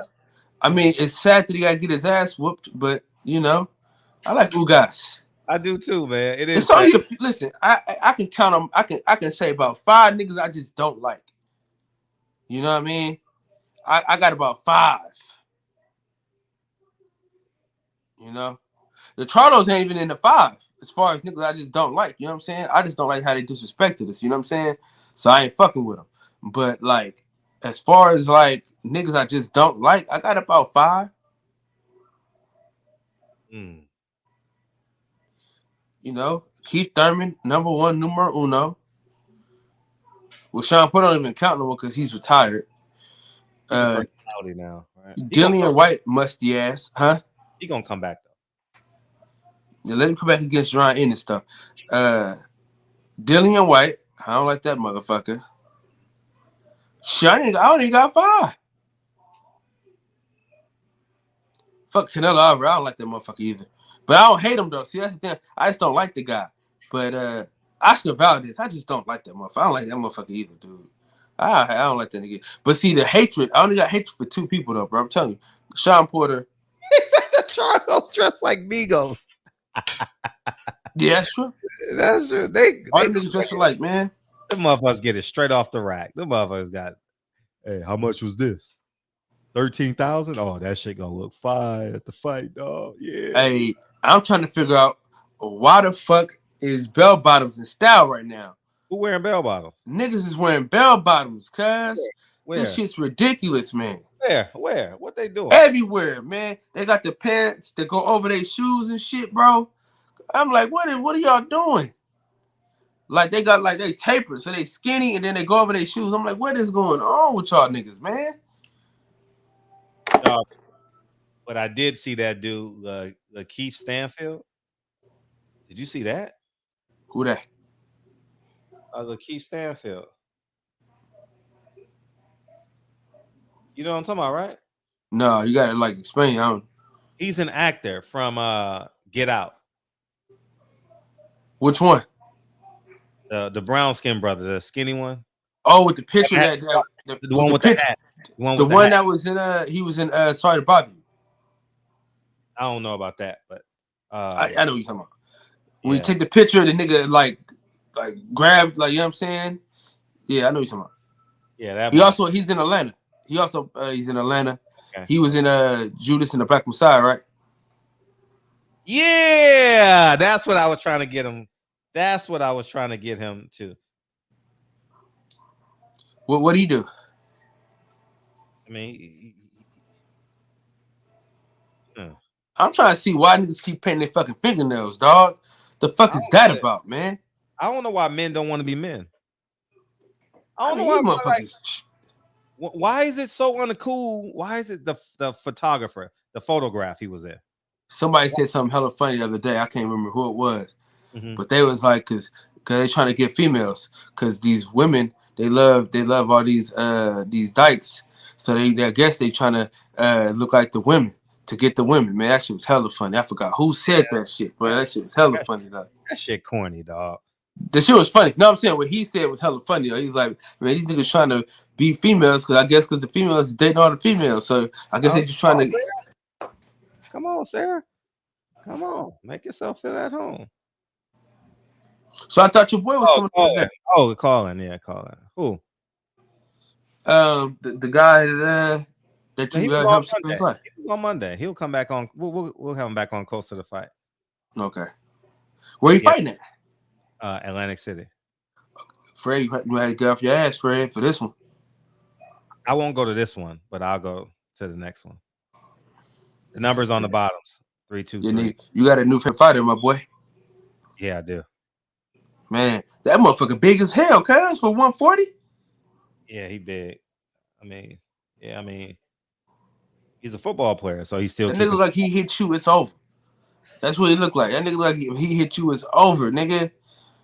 That nigga look big as shit. Nigga, I went to his page. I'm like, this nigga big as hell, cuz. That 140, man. Yeah, he athletic too. You know, the football players they get real far in boxing too, because of the athleticism. Yeah, the athleticism is good. You see, he was boxing since he was in the 7th grade too, so he got some pedigree. What is your position on? I didn't get your opinion yesterday. But what is your opinion on Canelo saying that he wants those guys to fight each other and he don't want to fight them? Yeah, at the bottom of the screen, Sarah, the 323 number. I'm glad he said it. Man. I think Charlo's gonna fight Darrell, and Benavidez is gonna fight Plant in the fall. Got to. How you don't see a number? Everybody see the number. Call in 323-283-9303. How you gonna see it? And but I think you're gonna put it in the chat. Thank you. But I'm glad they're gonna fight. Something gotta shake. And hopefully it's those fights, because 163 is a great division, y'all. 168. I'm saying the phone number in my head. 163. There she is. Hey, what's up? Do I have to mute you on this end? Yeah, you got it, because it's gonna be in the background. Yep. Oh, okay. Yeah, y'all was talking about these new styles. First of all, like I was saying, the goddamn Charlo brothers, them dudes, they just look like they go into whatever store, Bloomingdale's, they just pick shit up and put it on. They don't even like think about like, oh, this works. They just put it together. However, mannequins. They got to be the worst dressed boxers. Period. And then the bell bottom situation. Listen, it's a problem for me, and this is why I'm single. This is why I don't have a man. Hey, Sarah. He's shooting a shot now. This is why I ain't got a man. Say it again, Sarah. This is why I ain't got a man. I'm telling you, this is why I don't have a man. I'm telling you, because you got too many men out here like dressing like females, like with the finger polish and all that. It's a whole no for me. Dude, it's a no. When is We're not doing it's a hell no. When is it not cool to be a man if you're a man, dog? Hey, Sarah, but I gotta tell you though, because the Charlos, we have people that don't believe in gender roles, and I believe in gender roles. I don't want. I'm sorry, but you know, unless a bitch is looking like Sedasia and you know what I mean, like whooping ass out here, I don't want you saving me from a 10-story walk up. I want somebody that look like Anthony Joshua saving me. I said what I said. I get it. I don't want Anthony Joshua watching my kids. Right. You know what I mean? I want me watching my kids. Oh, I want something soft watching my kids. I get that. I said what I said, and to each his own. Like, but all this non-binary, man, fuck you that know, shit. Fuck he, that shit. Them, they, their, whoever, what, all these pronouns. Like, get that shit the fuck out of here. I'm with you on that. I'm not with it. If you pee standing up, you a man, and if you pee sitting down, you's a woman. Right. I couldn't agree with you more. Hey, Sarah, but this shirt costs $3,000 though. You said what? But this shirt costs $3,000 though. The shirt costs $3,000. That's day one. That's day line. When you say you don't like some shit, they always say, "Oh, this $300 shirt. It's a $3,000 shirt." Yeah, I don't care about all that. I really don't care about all that. Like they got shit messed up now, man. I feel bad for our children. Speak on it, man. People call me crazy because I'm ultra conservative now because I have kids, and that's the one thing I shit, man. I watch TV. I can't even get it out. I'm so frustrated thinking about it. Let me say this. Talk about TV, right? You ever notice that it's only black shows, right? That they gotta have a male black gay role in every show now. In every show. Every show. No matter which one. I mean, I'm talking about every single one. Even the one that 50 Cent produced, the Power series. It's a gay person in there? I started watching the brother gay out of nowhere for no reason. The Tommy series. I'm like, okay, I can't. Let's wait on the gay. Let's wait on the gay role. Where the gay role? And the goddamn second episode, his brother's gay. I'm like, oh, god damn it. And it's a black man. And all the gay roles are black men. Mm. Yep. I'm telling you, they trying to get rid of y'all. Yeah, they are. How about they trying to get rid of y'all? Bel Air. Bel Air got the same thing going too, right? Yeah, man. I didn't even watch it. Dude, they were out of nowhere. Bel Air got, oh, goddamn. It ain't a man. It's not a man though. It's a female. It's a little girl. It's let me just say this before I get backlash, because one of my best friends on the planet and my fighter Melissa Hernandez is gay as all outside, right? She's gay, but she knows she's a woman. You know what I mean? Like, she's not trying to be nothing else. She knows she's a woman, right? Like, I just don't like when it's forced on me. Right. Like, it's like I have to accept it. I have to deal with this, and I can't call this person by their gender now. I have to call them a they, and all the shit. Like, it's like, bruh, come on, man. Our kids are gonna be confused as fuck. Yeah, I went to Trader Joe's. I told y'all this story, right? I went to Trader Joe's, and all three bathrooms were male and were both, and I'm like, oh my god, I can't even let my son or daughter go to the bathroom. Right, my daughter ain't sitting on that toilet.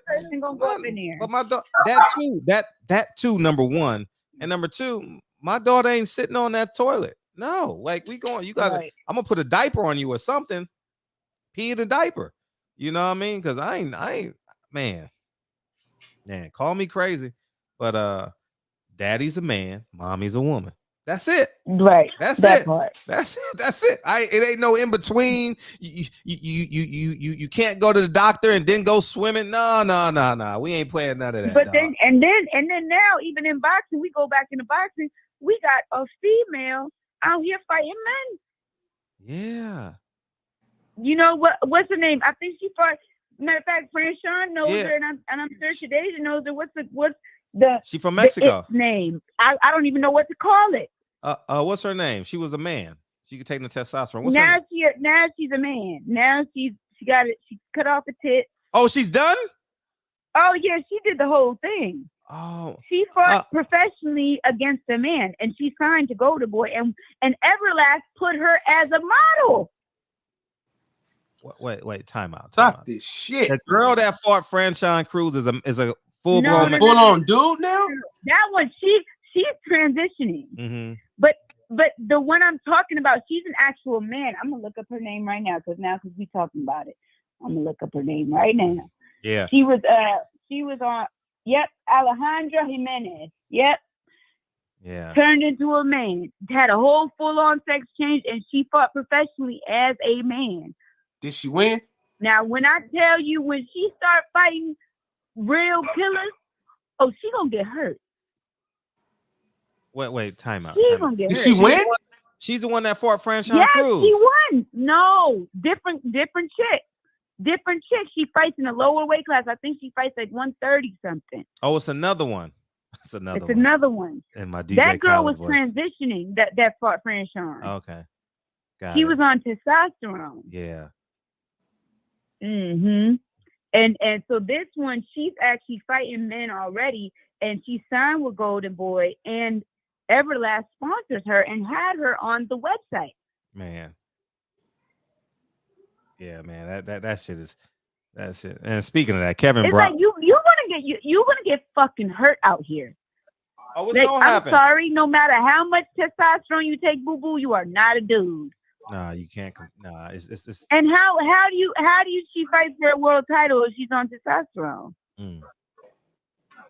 How's she able to fight if she's on testosterone? I don't understand how that works. Me Make either. it make sense. Me either. I don't get it. I don't get it at all. And Kevin Brower said my kids was watching the Proud Family cartoon reboot, and it's black dude on the cartoon. I said I turned that shit off so fast. I don't know what he's talking about, but wow. yeah. Bro, out of nowhere, dog, out of fucking nowhere, dude, like, why can't y'all just keep the same characters? Cause where did this nigga come from? Where did this extra nigga come from? Cause like, dude, I mean, it's every fucking where. Like, you can't watch shit without it, bro. In fact, that's why I stopped watching Empire. I liked Empire until all that other stuff. You know what I mean? I stopped watching Empire, and then I'm telling you, every black show, and it's only black shows. It's only black shows. They have to have a gay male character. Every single one of them. Yep. Mm-hmm. But yeah, Fred, that's what I was talking to you about, man. About that documentary, Bug Breaking. Man, but that was like kind of gay pornish, man. I couldn't watch that shit. Yeah, well, it's done. I can't watch that shit. Yeah, it's done on purpose, like what Sarah is saying. You know, you'll be like Power. You'll be watching a gunfight, and then next thing you know, dude is getting bent over, and it's like, where did that come from? You know what I'm saying? They ambush you with it, you know, because they know if you see it coming, you're gonna turn that bullshit. So they ambush you with it.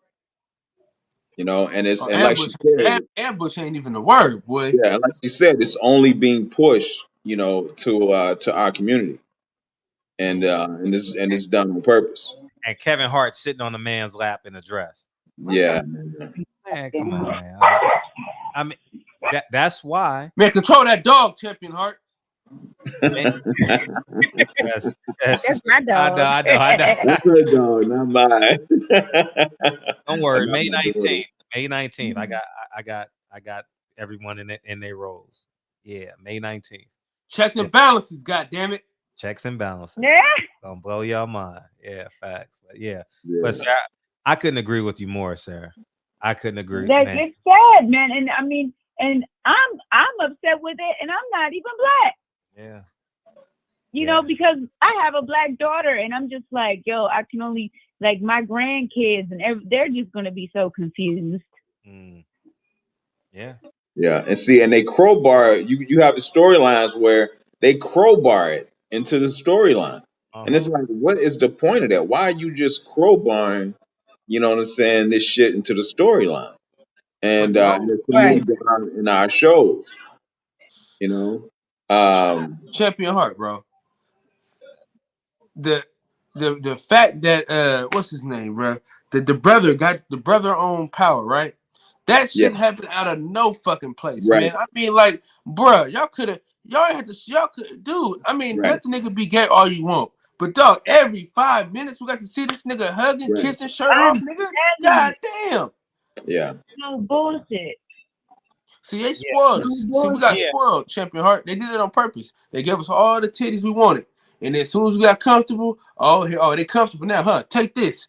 It started with Lobos. Remember they started that gay shit with Lobos. Remember that he was the gay boss on Power. On Power, yeah. And they had dude come about the water and shit. But that was the only thing they did that was out of pocket. Now they just said, fuck it. They said, hey, they kept watching it with this, so we're gonna do some more shit. Oh, they still watching it, so we're gonna do some more shit. That's what they doing. So I used to watch The Chi, and I like what's the director, Lena Waithe, but she the second season, man, she just started with the agenda strong on the second season. The third season was just I think the third season was just crazy. I think it was the third season, yeah, because they actually put the transgender in there. It's like, bro, yeah, come on, man. Yeah, they actually fired that brother because he refused to play that role, and they fired him and brought this other cat in just because they were bringing in. No, they actually said that wasn't true. He actually said that wasn't true. Is that right? Yeah, he said it wasn't true. But still, nigga, it sound good. Sound better. Yeah. But it's just this shit weird, man. You know what I mean? Do what you want to do, but like let it be. Can it happen organically though? Like why Right. is got the y'all forcing it? Y'all it don't even be like dog. Let's do the shit organic. Like let it happen organically where it kind of moves into that. Y'all niggas just Like making niggas get out of no place. Every show. Right. That's the agenda. Just like Kevin just pointed out, it's even they're even going after our children with the cartoons. Now. That's unnecessary, yo. Yeah. Dude. That's unnecessary. Dude, the little gay boy in the Proud Family is so unnecessary because he was there was nobody he wasn't in the original show. Why y'all rebooting and bringing niggas along? Dude, right. I mean, I'm looking at this motherfucker like he talking about doing hair and makeup shit. Like, oh, come on, bro. Damn. Like, y'all niggas want to be represented so bad, cuz, like, dude, relax with this shit. Like, I get it when, like, they feel like they need to be represented, and I understand all of that, right? I get that. But at the same token, it's like, all right, but you ain't got to push it on our kids, yo. Like, let the kids determine what they want to be as they get older. You know what I'm saying? Like, if they have them feelings as children, fine. You know what I mean? But we don't have to force it on them and make it feel like, I mean, I don't want to say it's unnatural because it happens in nature. Like, even with animals, like, you have gay animals, right? Like, it's homosexuality has been around since the dawn of time. But, like, let's not make it to where it's just like, so, this is a man and a man can make a baby. Like, no, they can't.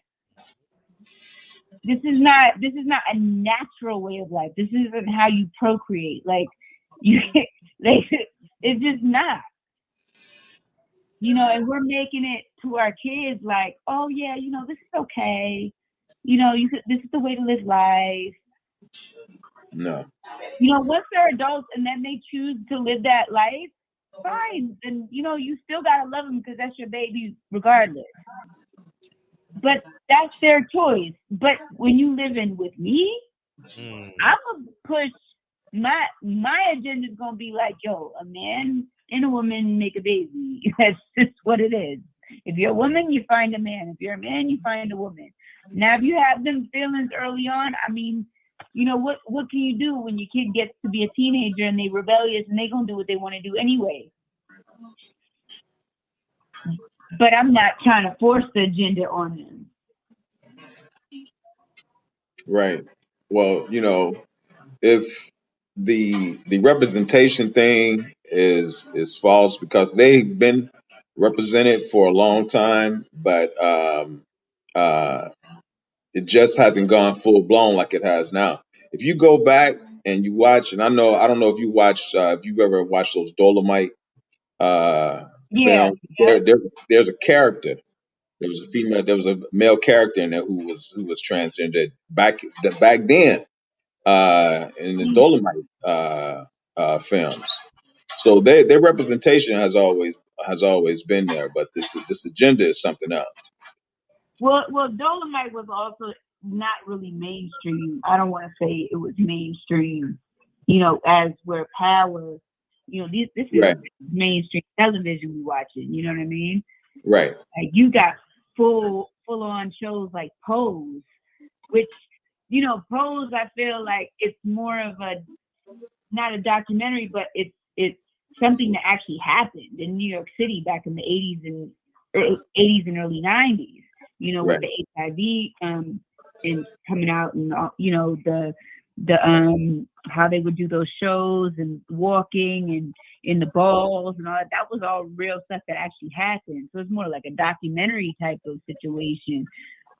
But at the same time, like it's like, God damn, like they was applauding it because it's the first time they ever had a black male love scene on primetime television. Mm-hmm. And I mean, some people felt the way about it, some people didn't, but you know, I was just like kind of whatever about it. I don't know.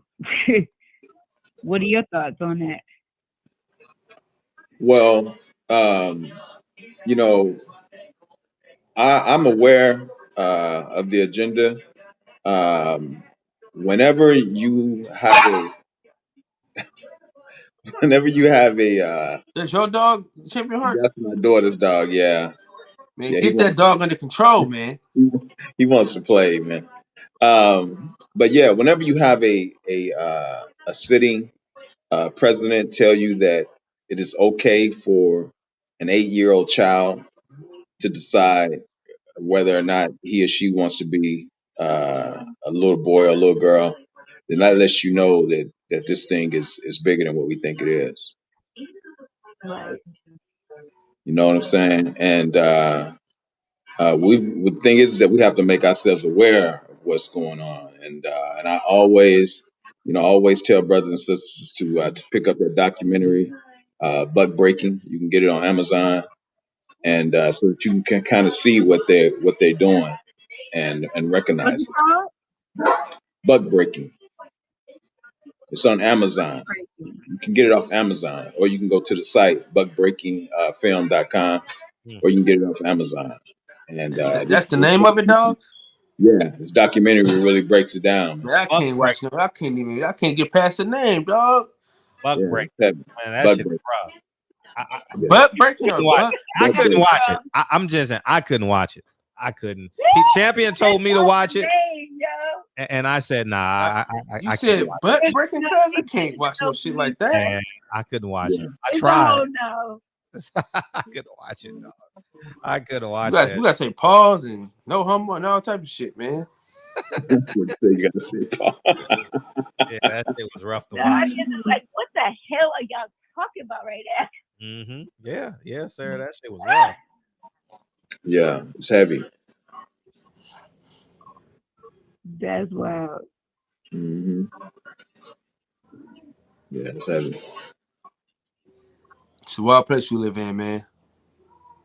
But listen, I'm not homophobic by any means. You know what I mean? Like, I just want to put that out there. I just see the agenda sometimes, and it's like it's a little disturbing because a lot of people's comeback will be like, will compare themselves to the struggle of African Americans. That'll be their main, you know what I mean, gripe. We'll be like, oh well, we need representation the same way. But in my personal opinion, like, I'm not saying being gay is a choice. Maybe you are born like that. I don't know. We don't know. But one thing you are born as, you are born black. And you are born, white or whatever nationality you are. And when you go outside, you're black. Mm-hmm. You know what I mean? Like, I can tell off rip. Mm-hmm. All three of y'all, put some respect on your name. All y'all is black. But I can't go outside and see you and tell that you're homosexual or not. Right. What's up, Mr. And Baker? that's the difference. Mm-hmm. Yeah, you got a closet going in and out of when you know what I mean? Yeah. Well, I mean, I get what you're saying, Sarah. I think that when you see that that's some type of trauma that has happened. 8 out of 10 times, you do have some situations where they just are like that, but a lot of situations is some form of trauma that has happened in that person's life, and this is how they're internalizing it. Now there's this thing where guys going around here trying to be women and women trying to be men. That's a mental disorder, and it has to be treated as that. It doesn't matter. It doesn't matter if you tuck your dick between your legs and get hormones for breasts. Your DNA still says that you're a man. It's the same thing with a woman. You can tie your breasts down and cut your hair down like a fade. You know what I'm saying? Your DNA still says you're a woman. So that's a mental disorder, and that's how it should be treated. Right. And there's a lot of people that would disagree. You know what I'm saying? And they feel like they're stuck in a different body. You know, there's plenty of retorts to that conversation, and I mean, it's just who knows. Yeah, who knows? Yeah, you're right. It's and it's not stopping because the people that they want to get are actually accepting it. You know what I mean? Right. LeBron James had a Birkin bag to a press conference. Can you believe that? No, he did not. Stop lying. Man, come on. What? Yeah. It wasn't even like a man purse. Floyd did it. This is a duffel bag, Fred. It wasn't a duffel bag. That wasn't a duffel bag. It wasn't a man bag? Man, you know. It's a man bag. Oh, you saw it? Leave him alone with his little man bag. It's not little, it's big. Well, it's a big man bag.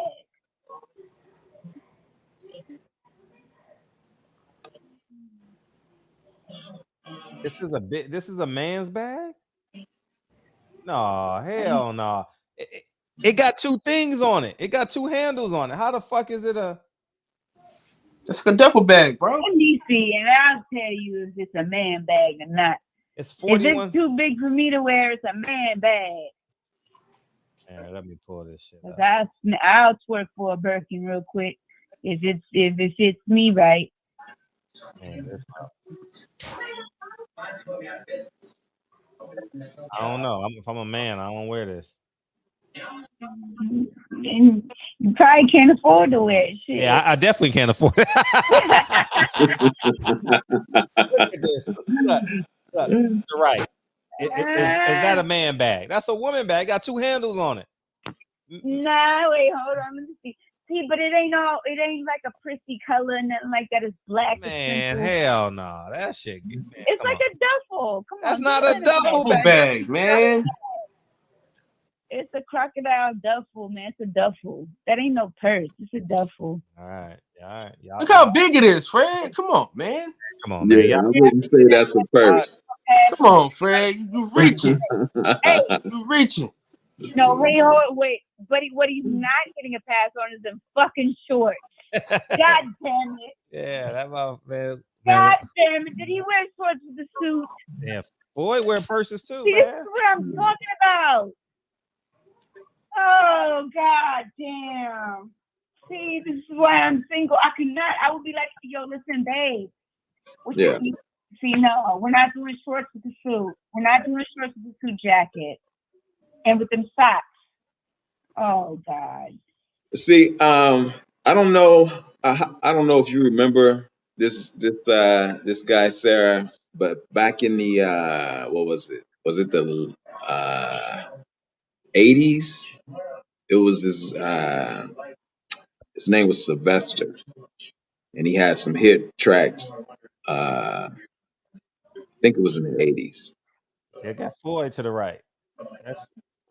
And he was with Floyd is another point. Floyd is another Migo. Floyd is another Migo. Floyd is a Charlo. There's no difference between him and Charlo. He just be putting on any goddamn thing. You're right. Hey, Fred. He be having. I don't understand. What are the thigh high boots, man? What's up with the thigh high boots, cuz? Why is that popping? Yeah, I don't understand that. What the hell? Here it is right here. Y'all, everybody doing it now, Fred. Floyd just be bored. This y'all superhero. Floyd just be bored. Floyd just be doing this y'all superhero. Now, Fred, that's a purse, know man. what? Well, you know what? You see the difference? You see the shape, bro? That's a purse, cuz. You see the shape of that?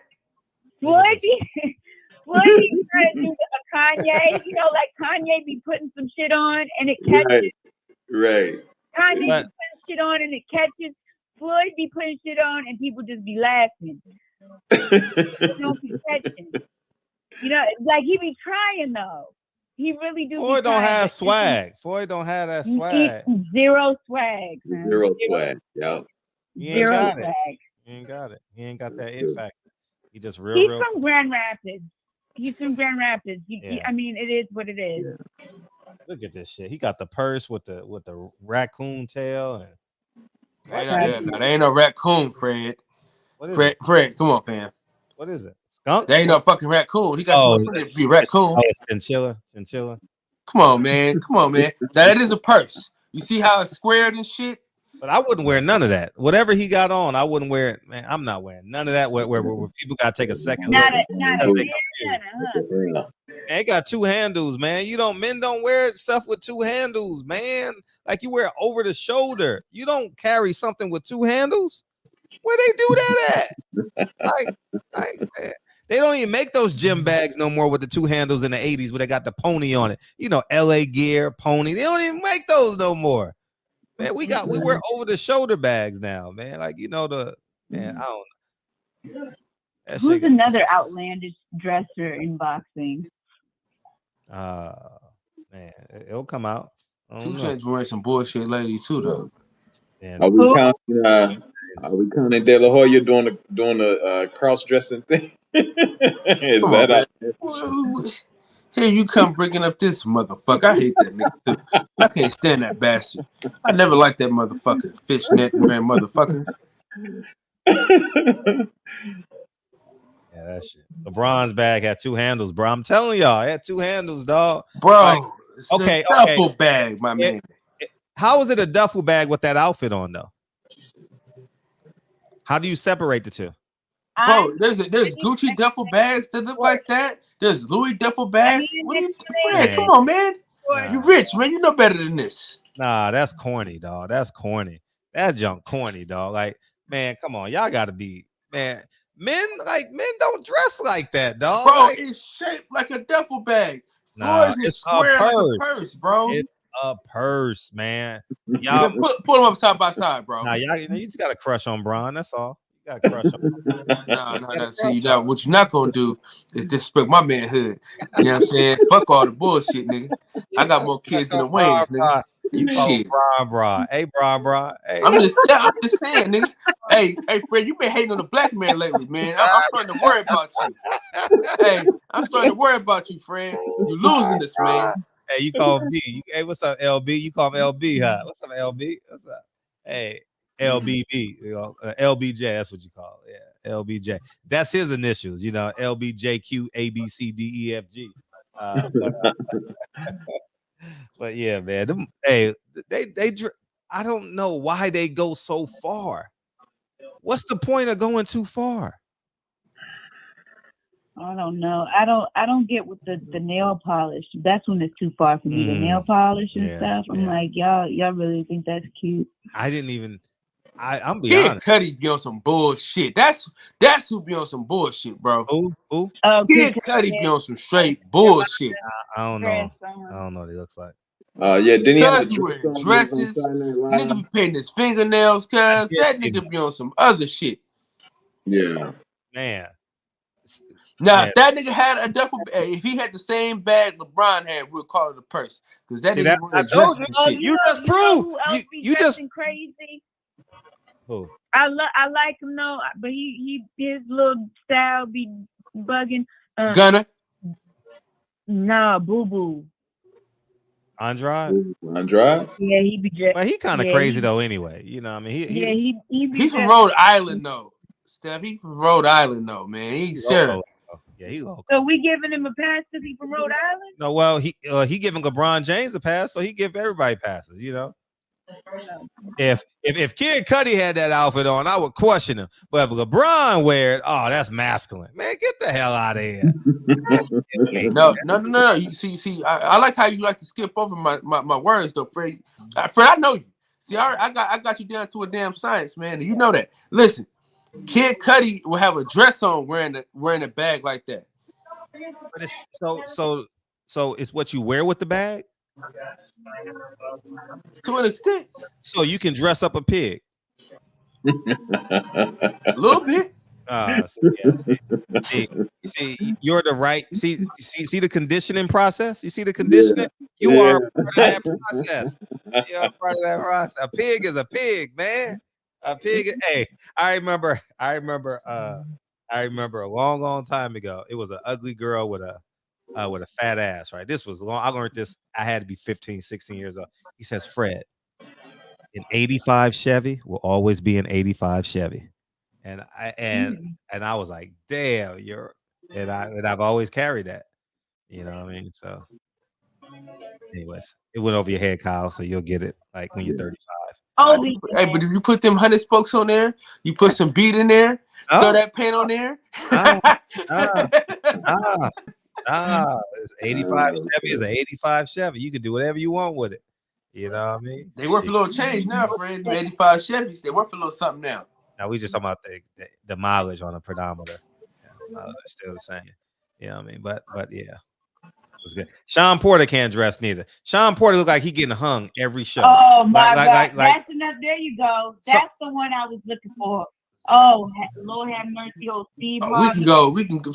Ooh, you know what we could do? Put Sean Porter hanging from a tree with his tie. Fred. Let's not talk about black men hanging. No, Fred. Hell Fred, no. come on, man. Hey, that's what he looked like. That's what he looked like. He looked like them big ass ties he be wearing. Fred, yeah, bro. I hate that nigga as much as you do. Or more, but no. That was a little too far. That was a little. You're gone too far now. That was a little too far. But You're gone too far. That was a little too far. But yeah. But he said, "How about no?" You're right. How about no? But he looked, man. He dressed like a. If I say you went too far talking about Sean Porter, he dressed like.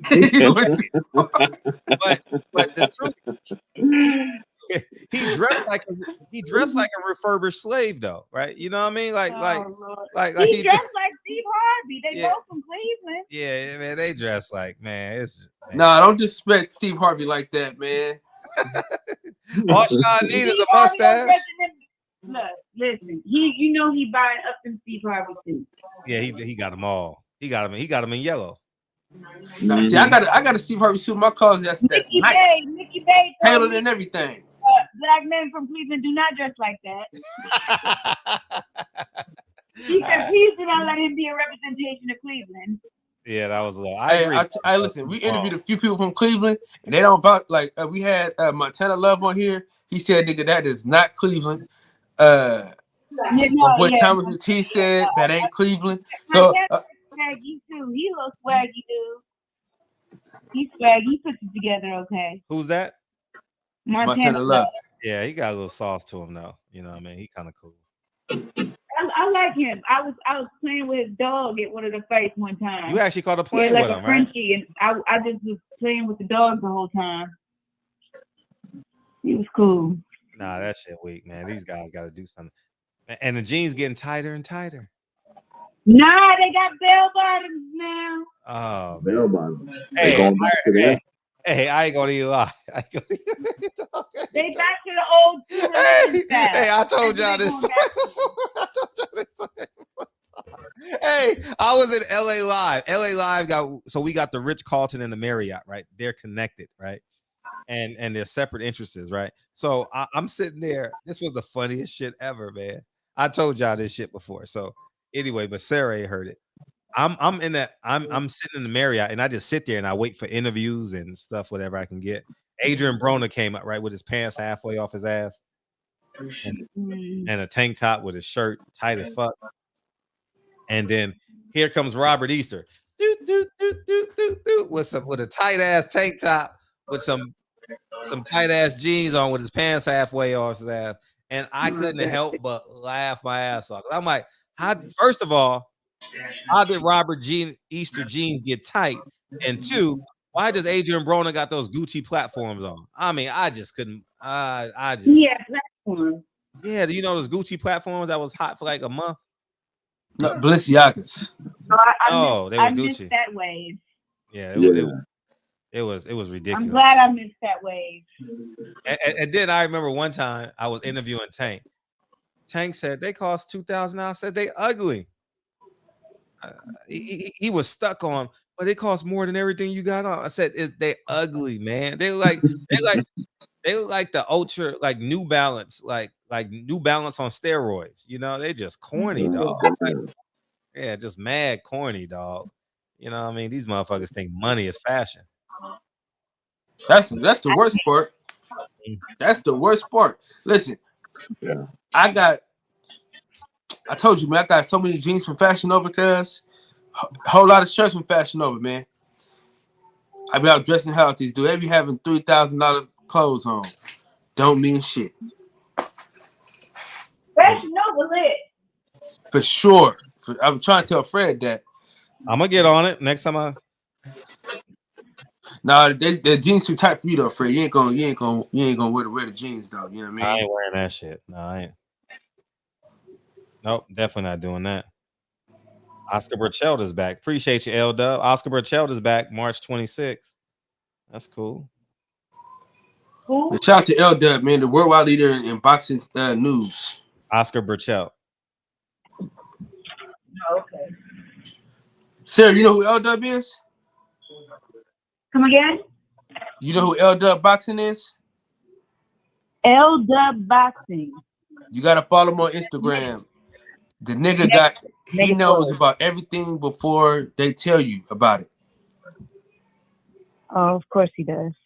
No, I'm telling you, this motherfucker, he is the insider on the inside. Like he be knowing shit before Mike Carpenter knows shit. He'll tell me some shit 3 months before Mike Carpenter even reported. Are you gonna show me who this person is? Yeah, this motherfucker. Yeah, he get busy. I'll send him to you on Instagram. You do that. Should be interesting. For me, at least. Yeah, that dude know every fucking thing. He do. He knows a lot. And he know fighters we never even heard of. He know who they are, their records, who they fought last, what they had for breakfast, everything. Yeah, he one of them enthusiasts. Yeah, facts. Big facts. Me, I really don't care that much unless I'm getting paid. Mm-hmm. That's the truth. I don't, We know. You know what I mean? I like money. Yeah, showed us Rick Glazier, right? Well, apparently he doesn't have any, so he doesn't like it that much. Oh man, poor guy. Well, that pretty much sums up the show. we had that dead air. It's like it's time to go, man. Shucks, tomorrow we in the shop, man. Hey, we got Sarah on board. We appreciate you, Sarah. Thank you so much. No, man, I just had to talk about the bell bottoms real quick and vent about that shit. Man, that shit corny. Hey. Nah, I don't play with my masculinity at all. Man, Devin had him on. I had to talk to my nephew. I said, listen, we gotta have a chit chat. yeah, he young, so he just spending money because he just go through a magazine. Listen. Yeah. He had his damn I get his security guard, his security guy that be with him all the time, book his flight and put him in an economy middle seat. And he was like, Auntie, I need you. I was like, yeah, boo boo, I be it. So he actually flew. He put it on his gram. He's like, thanks, Tank, appreciate you, buddy. Did he actually fly economy? Yes, he fucking did. He did. That's cool. That's it's on his Instagram. He had a middle seat too. Yeah, it's on there right now. You can look at it right now. That's funny. He was mad as shit. He was on live. Oh, that's funny. Mad. Hey, I told this nut, book me first class. What does he do? Book me economy. What do I get? Middle seat. Oh, he got the middle seat. Yeah, that's funny as hell. Yeah, I was dead. Oh, he in New York. Tired. He in New York right now. Yeah. Well, it said Houston. Oh, he's okay. Oh, he's getting his teeth done. Yeah, Houston. Yeah. Oh Lord, it said he's getting his teeth done. I think so. That's what they're doing in Houston, getting his teeth done. Again? Oh, he already. Oh, they done now. He already got his teeth done. Okay, good. Okay, no, he getting that. I saw him. He was with that doctor, so he's probably getting them diamonds and stuff put in. Oh no! Oh no! I don't know. I saw him with a picture on a story the other day or 2 weeks ago. Oh God, my daughter just did that stupid shit. Yeah. Yo, I was so tight. I was like, open your mouth. What's in your mouth? I was like, oh fuck. Yeah, that was like earrings when I was a kid. I didn't understand it. I can't do it. Yeah. I'm like, no. And then like I know I told you Champion Heart, I was joking with him about a year ago. When a man wear 2 earrings, like man. Oh, is that? Yeah, That's Champion Heart. the 90s. That's a 90s OG thing. You don't know nothing about that. I was so Champion Heart must have 2 earrings because he's a karate guy. Yeah. The karate guy thing, you gotta leave him alone. Yeah.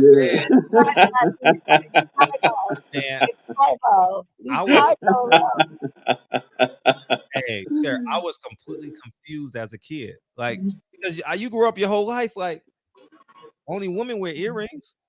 No, that's the karate guy thing. You gotta leave them alone. They got their own little thing. And then men started wearing. I'm like, that's interesting. Yeah, no, that's all karate.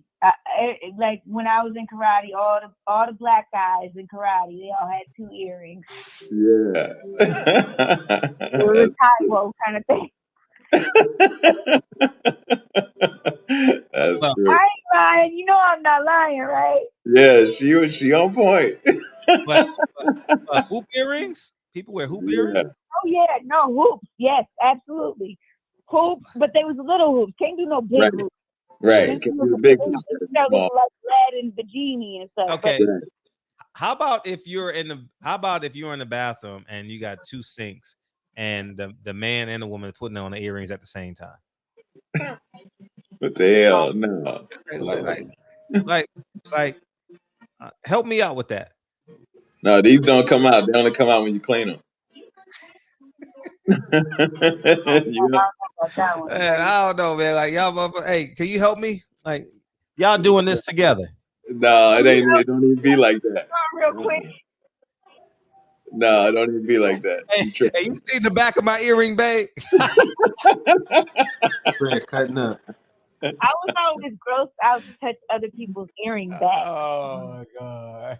Hey man, you want to go earring shopping? Like the back of an earring bag. That's gotta be one of the worst smells. Earring bag. You tell somebody it smell like earring bag. Oh god! Hey babe, you see my eraser? You see that? Imagine. Hey babe, you mind if I wear your earrings today? Oh, God.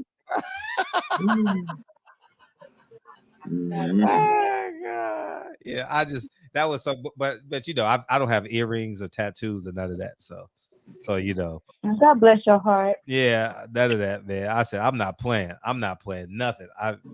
But you know, it is what it is, man. Champion Heart. I guess you did karate. It's okay. Call you a statistic, huh? Yeah. Fact, I am the odd man out for sure, Sarah, for sure. Right. Hey. They like, you ain't gonna no markings on me, man. No. That's funny though. I wonder, do dudes ask their girlfriend, "Can I wear your earrings?" Though. Hey, babe, you mind if I wear your earrings? Like, Fred. No, man. Like, dude, like for real. I had my man steal my earring backs before. Oh yeah, see, that's part of it. It starts there. The dentist necklace. No, you know? Yesterday steal my studs before. Yeah. I didn't have my man steal my studs. Yeah, see, there you go. But they were studs though. Yeah, studs are. I guess studs are okay. I don't know. Yeah, studs are okay. Yeah, I appreciate a lot of guys have studs are okay. It used to be different. I guess. I don't know. I've never had a desire to put earrings in my ear. You know, what's up, JR John? I've never even thought about it. I appreciate the support, man. Thank you, JR. Yeah, man. I don't know. I've never had a desire to get tattooed. I think it's too painful, you know. And then when I get old, you know, it's going to ugly when I get old, you know. So. And never tattoo somebody's name on you. It's bad luck. Never tattoo someone's name. Yeah, never do that. But me and my kid are beefing right now, so I'm kind of mad I got her name on me.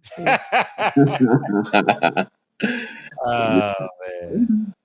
Hey, now dudes wearing pearls. What? What? Oh, who Yes. said No. Get that? the fuck out of here. Are you I serious? saw it on TV in interviews. I saw it. No, not the pearls, cuz. Yeah, I ain't No. lying. I saw it. I saw What the it. hell?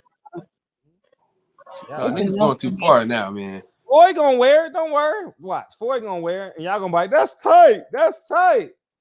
That's tight. I gotta get Not that. me, buddy. Pearls are like beads, like, you know what I mean? Oh yeah. Yeah. Not me, buddy. That shit. Remember that episode of Boondocks I can't have no sissy in my man. where There's Riley no was sissy wearing the purse and the whole whatsoever. time? You ever watch Boondocks, Kyle? Tell anybody Mm-hmm. he Remember got when he had the bag, the man bag and Yeah, shit? yeah, had the bag and the halter top You because know, gangster, just because I got a dump on a nigga. yeah, because Gangstalicious was Bruh. And nigga said you gonna believe what some hoes say?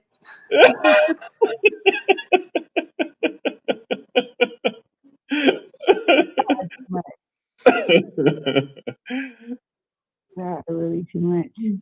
I cannot do. I cannot cope. Yeah. Yeah. These dudes, man. Man, all you gotta do is Google it, man. Man. That's Yeah. crazy.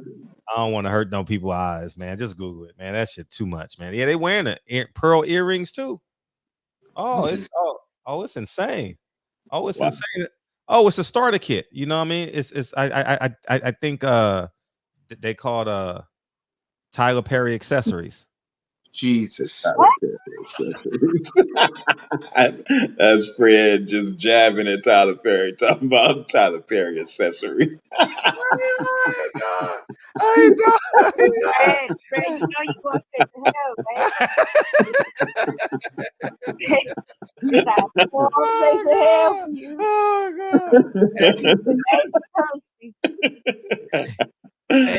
Hey, you know what I saw the other day? It's like Instagram is like torturing me, dog. They want me to respond to everything. So anyways, I'm you know how they had the advertisings in between your stories, you know? Right.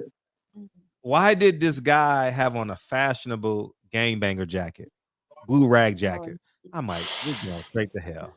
We going. I'm like, I was gonna pose. You know what was a trip? What's What that? was a trip when I came to New York from LA? And you know, like I went to Taft High School and we had the busing, so I really saw the gangbangers and stuff, the Bloods and Crips and all that back in the 90s and all that. And I Right. mean, even though I didn't grow up in the hood, it was the kids that would come to the school, like from Watts, Compton, South Central, whatever. And they was really about that life. Mm-hmm. You know, we had kids getting shot at the football games. And like I knew about 5 kids that got shot and killed before the age of 15. Wow.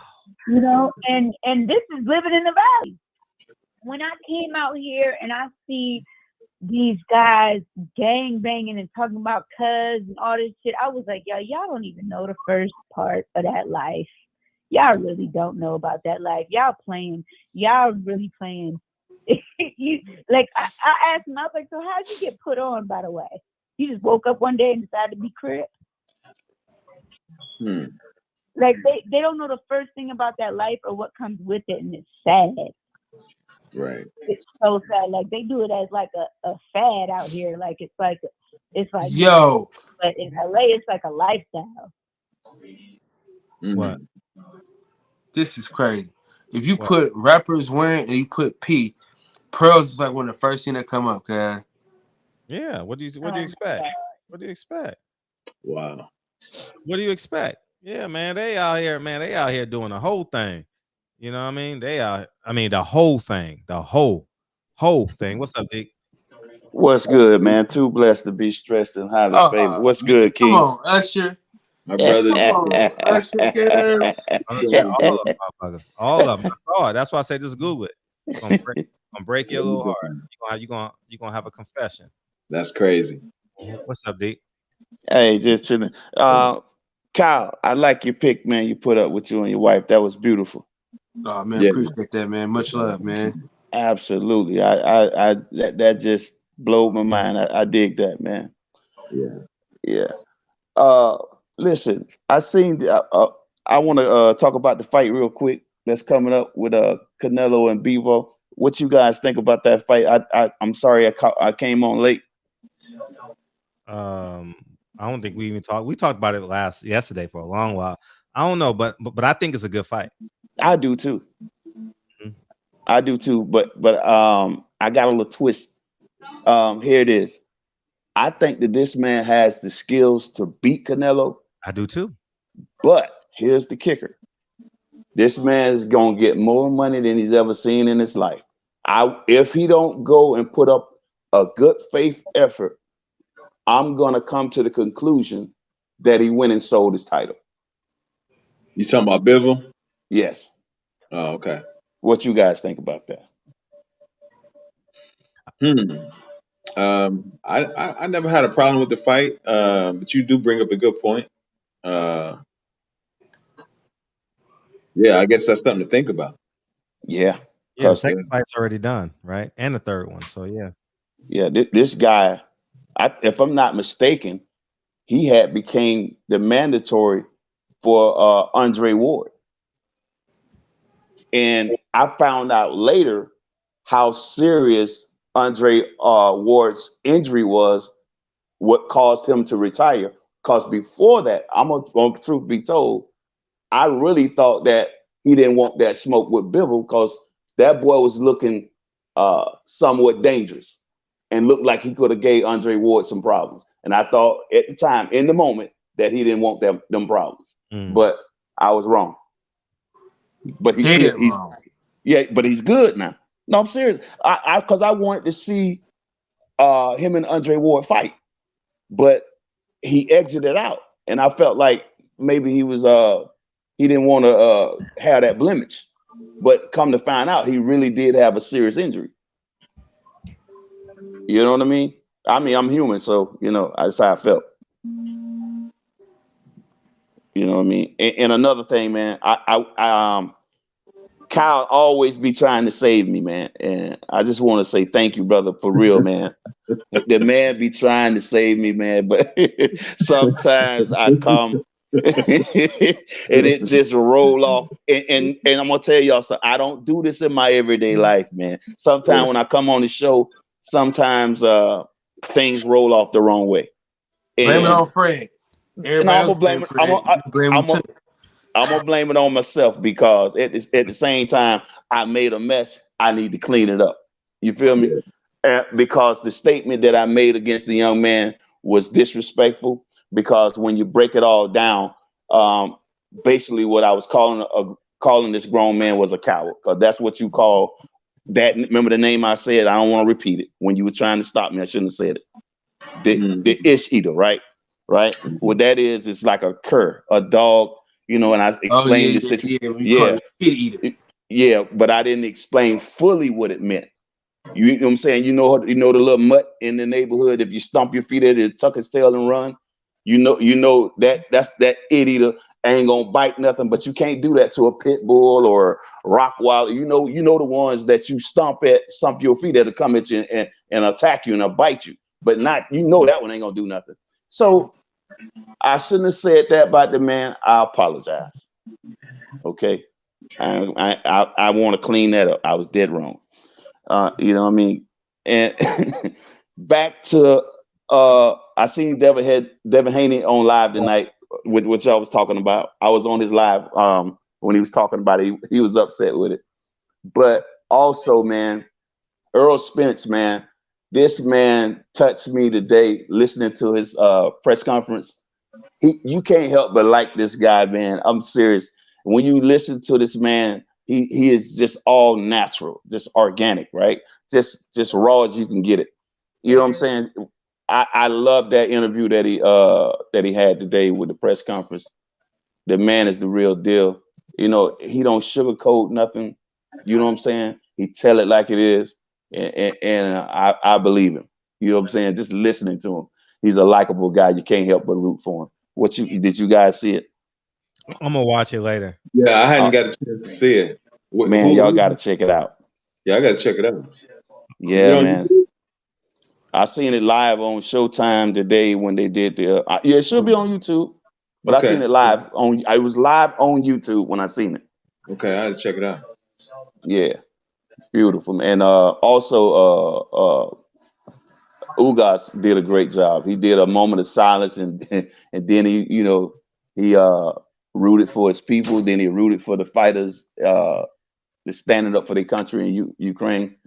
That was one of the best press conferences I done seen. Real talk. Wow. Yeah, real talk.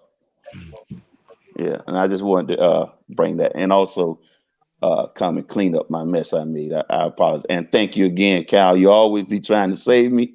Just want to thank you, brother. Hey, listen, I haven't said keep your foot on these niggas' necks in a long time. So that means I need to tighten myself up too. If you could do that, I got I think about it all. You know what I'm saying? Man, you there for a reason. I just said that just so I can say it for real. You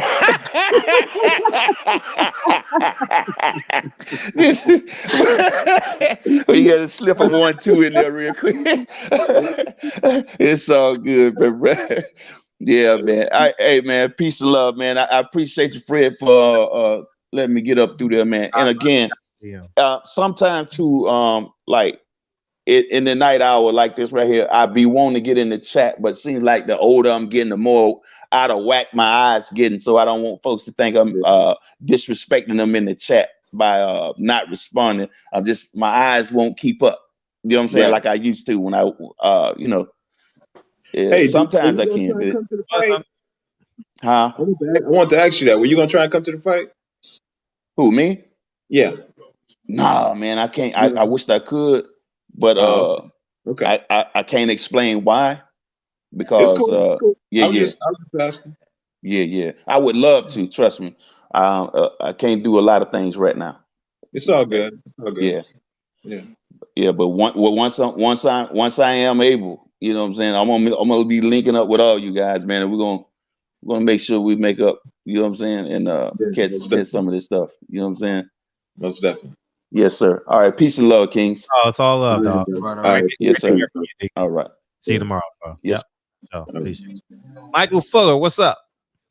He got his mic muted. Yeah, you're muted, Mike. Yeah, you got it. How you doing? How you guys doing? Hey, we appreciate you coming in. What's up, bro? Yeah, I heard. I wanted to see if Deacon was going to comment on one. What you guys were talking about before. That'd have been a good input. Oh yeah, you already know his stance on it. He started the conversation about 3 weeks ago. Yeah, he did. Oh, okay. Yeah. So anyway, if what you guys were mentioning earlier, if anybody wants to take a look at that series, Buck Breaking, that's Tariq Nasheed, and it really tells the history. It tells the history behind that, the whole culture of that. Coming from slavery, how that was used. Basically, slavery wasn't just a institution of working people for free from sun up to sundown for centuries, but it had a whole lot to do with human trafficking, and one of the ways of control was through mentally destroying people through rape. Exactly. That's why, and that was just as much of a part of that institution as anything else. So looking at that Buck Breaking series, it really gives you the history on it. So if you really want to know the history on it, that Buck Breaking series and the strategies behind it, that Buck Breaking series is huge. And it's really just talking about the targeting of Black male masculinity by the system that we live in today. And that's basically how it explains it as that. But I think even if you go back to, I don't know if you guys are religious or not, but if you go back to the biblical ways of looking at it, the Bible talks about homosexuality as being an abomination, which is completely different from sin, because, obviously 2 cities were destroyed in that book as a result of homosexuality, Sodom and Gomorrah.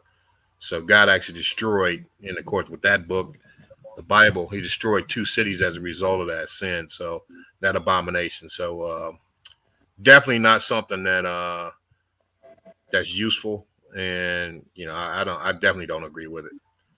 So and pushing the stuff on on children is just ridiculous. Most definitely. But I don't know if you're aware, brother, of Dr. Frances Kowalski.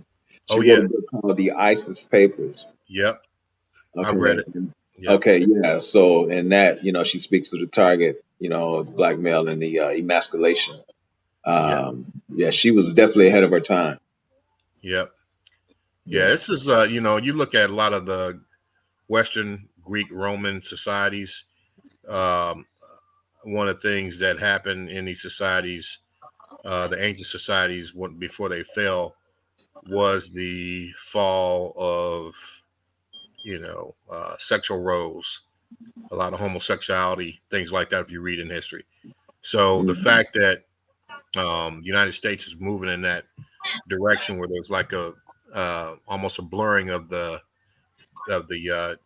genders, and this homosexual agenda is really being pushed hard. Right. It's just it shows that this particular society is coming to an end. But again, if you look at some of the things it was built on with the institution of slavery, that was all about human trafficking and the destruction of black people through not just harsh treatment with working sun up to sundown, but also massive amounts of rape, which is what our people went through for centuries. So right, that's but that's why I just wanted to comment on that. But yeah, that interview today with Spence and Ugas, that was really good. I don't really support that fight because I want to see Terrence get that fight, but Earl Spence is a really good guy, man. It's hard to root against him. When you hear him talk, he's a real dude. So I like him a lot, but I don't like the politics of boxing.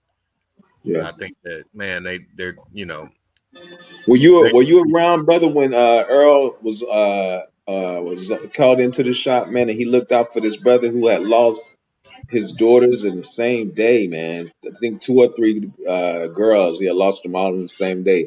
Were you around 2 when out of Earl? 3. What was it? 3 daughters? 2 out of 3. Oh, okay, 2 out of 3 daughters, man. And Earl Spence reached out to that brother, man, and brought him to Dallas for the fight. Yeah, Earl is a solid dude. I don't know if you were around when he did that. Well, it probably was. I've been watching him since he first debuted on Showtime, but I didn't hear about that incident. I didn't hear about that. Showtime. But you can just listen to the guy talk. He's a real good dude, man. Yeah, he is. Real good dude. You can listen to him talking, and you can tell that. So it's hard to root against him, but the politics of boxing is messing the sport up, in my opinion. So, but that's all I had, man. I just want to with that piece, I was listening to you guys, and I'm like, with the homosexual thing, it's just a sad thing, bro. It's a sad thing, and unfortunately, I think just standards get blurred, and it's just not good. It's not good to push that on children. Right. Give them the chance to determine what they want to be in life. Right. Don't try to push that, because really, you got to think about when we was kids, we wasn't thinking about sex, man. We wasn't thinking about that crap. We wasn't thinking about that. We just wanted to have fun, get some candy, and play with the other kids. We weren't in it out. And so I can't speak for y'all, man, because How to Go Get It was a major game back in my day. Hide and go get it. Hide and go get it was a major game. What that meant. Yeah, of course, but no, you didn't know what that meant. I mean, none of us knew what that meant. None of us knew what that meant. Yeah, you're right about that. So, you're right about that. Sexualizing children, there's some serious shit going on when you sexualizing children, man. That's not good. Not good at all. Not good, man. So, you guys talk about that. I saw in the way that I guess the way you named the show, you said something about Biden and Harris. Oh, we'll talk about that tomorrow. We ain't. Oh, you have a chance to do that? Okay. We'll talk about that tomorrow. Yeah. Mm-hmm. Did you guys watch the? I didn't watch it. I just saw that clip. Oh, okay. The State of the Union address last night. I didn't. Man, I was upset with that, but I knew they were going to get up and tell a bunch of stories. Untruths. I was pretty upset with it. Right. That's if you watch it, it probably piss you off because they act like I mean, all of them were in there and they were acting like, everything's Sure. hunky-dory, everything's great, the economy's great. And right now, we're paying twice as much as we were for food 18 months ago. Right. I live in the Midwest and I'm paying damn near $4 for a tank of gas in the Midwest. So it's just the exploitation that's being done of the masses and taxpayers by the very rich and powerful who were sitting there last night. It's just, man, it's ridiculous. I mean, it's ridiculous. And that's and most people are just completely blind to the fact that, Babylon is falling. This country, man. I mean, I went to the grocery store today. I spent $100 and I got 2 bags, maybe 3 bags of groceries, man, with $100. I'm talking about the plastic bags, because I was getting, healthy stuff, Yeah. I mean, because I like to get the things that I like. So when I get those things, I damn near had $100 worth of groceries with just got some 3 Twinkies. Bags. It's just ridiculous, man. Yeah, it's not good. Yeah, that's true. That's true. I remember when you spent the $100, you couldn't see through your basket. Exactly. You know what I'm saying? Right. Now, you spending that, man, and you can still see through your basket. You going, what the hell did I get? Yeah. Exactly. Yeah. I need a food stamp connect. That's what the hell I need. Well, I think Kyle already blew your cover, Fred. He said you're rich, man. Hey, how about hey, do Trader Joe's take EBT? I'm serious question. I don't know. There's no Trader Joe's here. Everybody take EBT. Hell, even Whole Foods got to take some EBT. Yes. Trader Joe's do? Oh shit! Sarah's on the phone. I need a hookup. I shouldn't even say that loud, but yeah, somebody holler at me, man. Shit. I know a guy. I'm only joking. I'm upset. But yeah, look me, man. I ain't even gonna front. Shit. Shit. Yeah, that's what we need. Yeah, grown folks. For me, if you're grown, you do what you want to do. You make your own decisions, but don't push that stuff on kids. Yeah. I'm with you. Let them live their life, man. Let them be kids. Let them be kids, man. Exactly. Mm-hmm. Yeah. So, but I think if a lot of people that are kind of in the system agreeing with the way it's moving in a direction, they would disagree with what I just said. But I mean, come on, man. Kids are innocent. Let them be. Leave them alone. Yeah. I agree with that. I know you got a joke, Kyle. Go ahead. That song on your ass. That's what he's about to do. I saw that. He was warming up. He looking for the song. You gonna play the music? Go ahead and play the music. Because I'm going to go to bed anyway, man.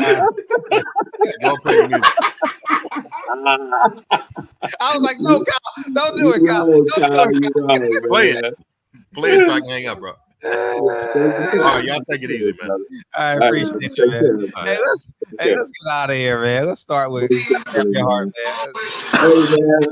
We're gonna be back on point next week, man. My daughter, she's studying for her master's, man. So she hadn't been able to edit the video. No excuses. As a matter of fact. We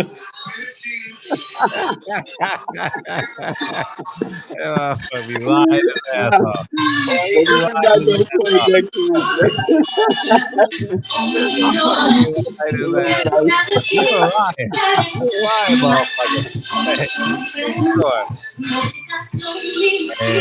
Hey, so Sarah, he be lying saying he cooking and shit. Man, his daughters be doing all the cooking. I ain't had time to cook this week.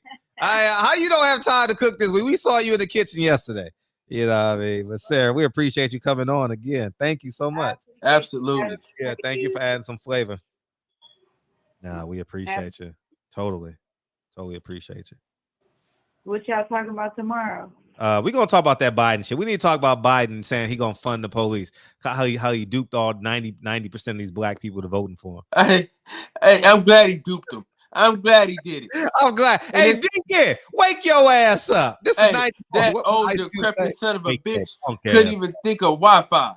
That motherfucker said McDonald's. They go to McDonald's to do their homework on the on the line. I said, you dumb motherfucker. It's Wi-Fi. Write the shit down, you old bastard. Biden said that? Yeah. Fucking. Yeah, he need a script.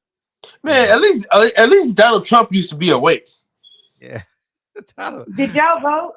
I voted for myself. I voted for Fred.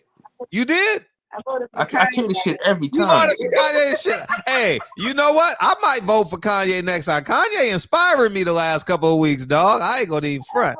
That motherfucker inspired me, dog. Think. Yeah, that motherfucker. Black Future Month. How beautiful was that?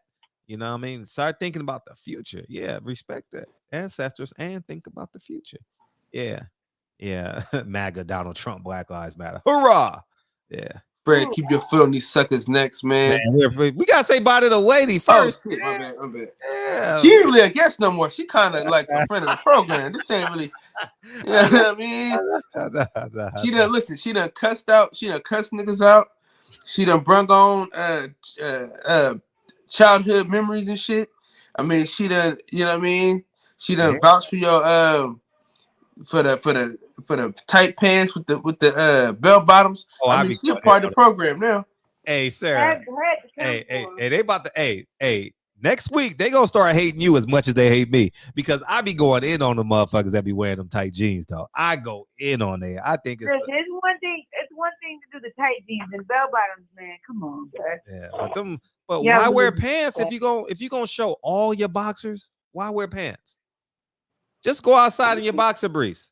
Like what? I mean, they used to talk about the sagging, right? But then we go back to another topic. So. Yeah, the sagging in the prison. But anyways, man, we appreciate you coming on. Thank you, Sarah. I appreciate y'all having me. No, thank you. It's all love. In the words of the great philosopher, DB. Yeah. Fred Drop. Yes. Play the song, Fred. I got you, man. People Hernandez, where you at? People Hernandez? Thank you, Sarah. Thank you, Champion Heart. Thank you, Deacon. Thank you, everybody else. Thank you, Sedasia Green. Have fun on that mountain. I didn't know they had mountains in New Jersey. I didn't know if they had anything in New Jersey. Shit. What up, Birdman, KB? Hey, I'm voting for Trump. Hey, right now, Trump got my vote. He was gonna give.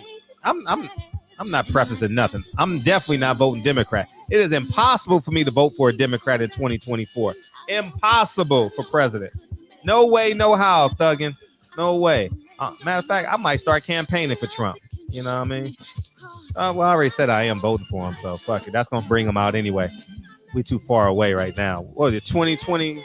So we 2 years away? 2 years away. Yeah. So campaigning starts next January, 2023. Yep. Hey, listen. Biden literally put Trump back in office by himself, dog. He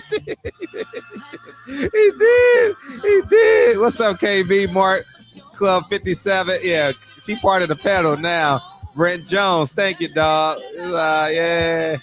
Thuggin' D, MAGA, Donald Trump. Hey, I'm fucking with Trump now. I ain't gonna even lie to y'all. Way more than Biden. I don't like the motherfucking national Democrats, man. I don't like them. They liars. What's up, Dana Jones and your beautiful family, man? Andrew Charles, man, appreciate you. Roland, man, appreciate the support, man. Dunda, appreciate you. Birdman, you know it's always love. Champion Heart. If you still vote Democrat at this point, you a fool. Yeah, I only want to vote Democrat, but I just want to vote Republican just to piss them off, man. Antichrist vote. That's what I'm gonna call it, the Antichrist vote. You know what I mean? What's up, Britt Jones? Man, it's no way in hell I could vote Democrat. Hey, if you vote Democrat, you support Bloods and Crips. You know what I mean? That's for real. I know he was doing that for midterms. This personal statement, running game like, what's up, Rob G? Turn to be the greatest, yeah. Bobbing and weaving and changing up like a season, indigenous to the grind. So I do it for all my people.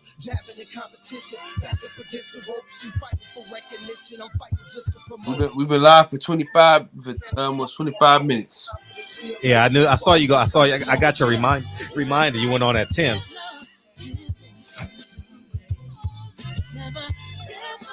Man, I can't wait till you get that news, man, to celebrate. Yep. Should be soon. You was there today, though, right? Yeah. Oh, hell yeah. Trader Joe's takes EBT. Hell yeah. I appreciate that. I'm about to get the hookup because I can't be paying these prices, dog. Fuck. Hey, do you ever get the mochi ice cream, bro? Dre does. Bro, the strawberry mochi ice cream is good as a motherfucker, bro. That's Japanese, right? My little brother dated Filipino. He eat everything. Oh, so I guess so. Love y'all, man. Appreciate y'all, man. Mayana. Peoples Hernandez. That's not be a champion heart. This motherfucker.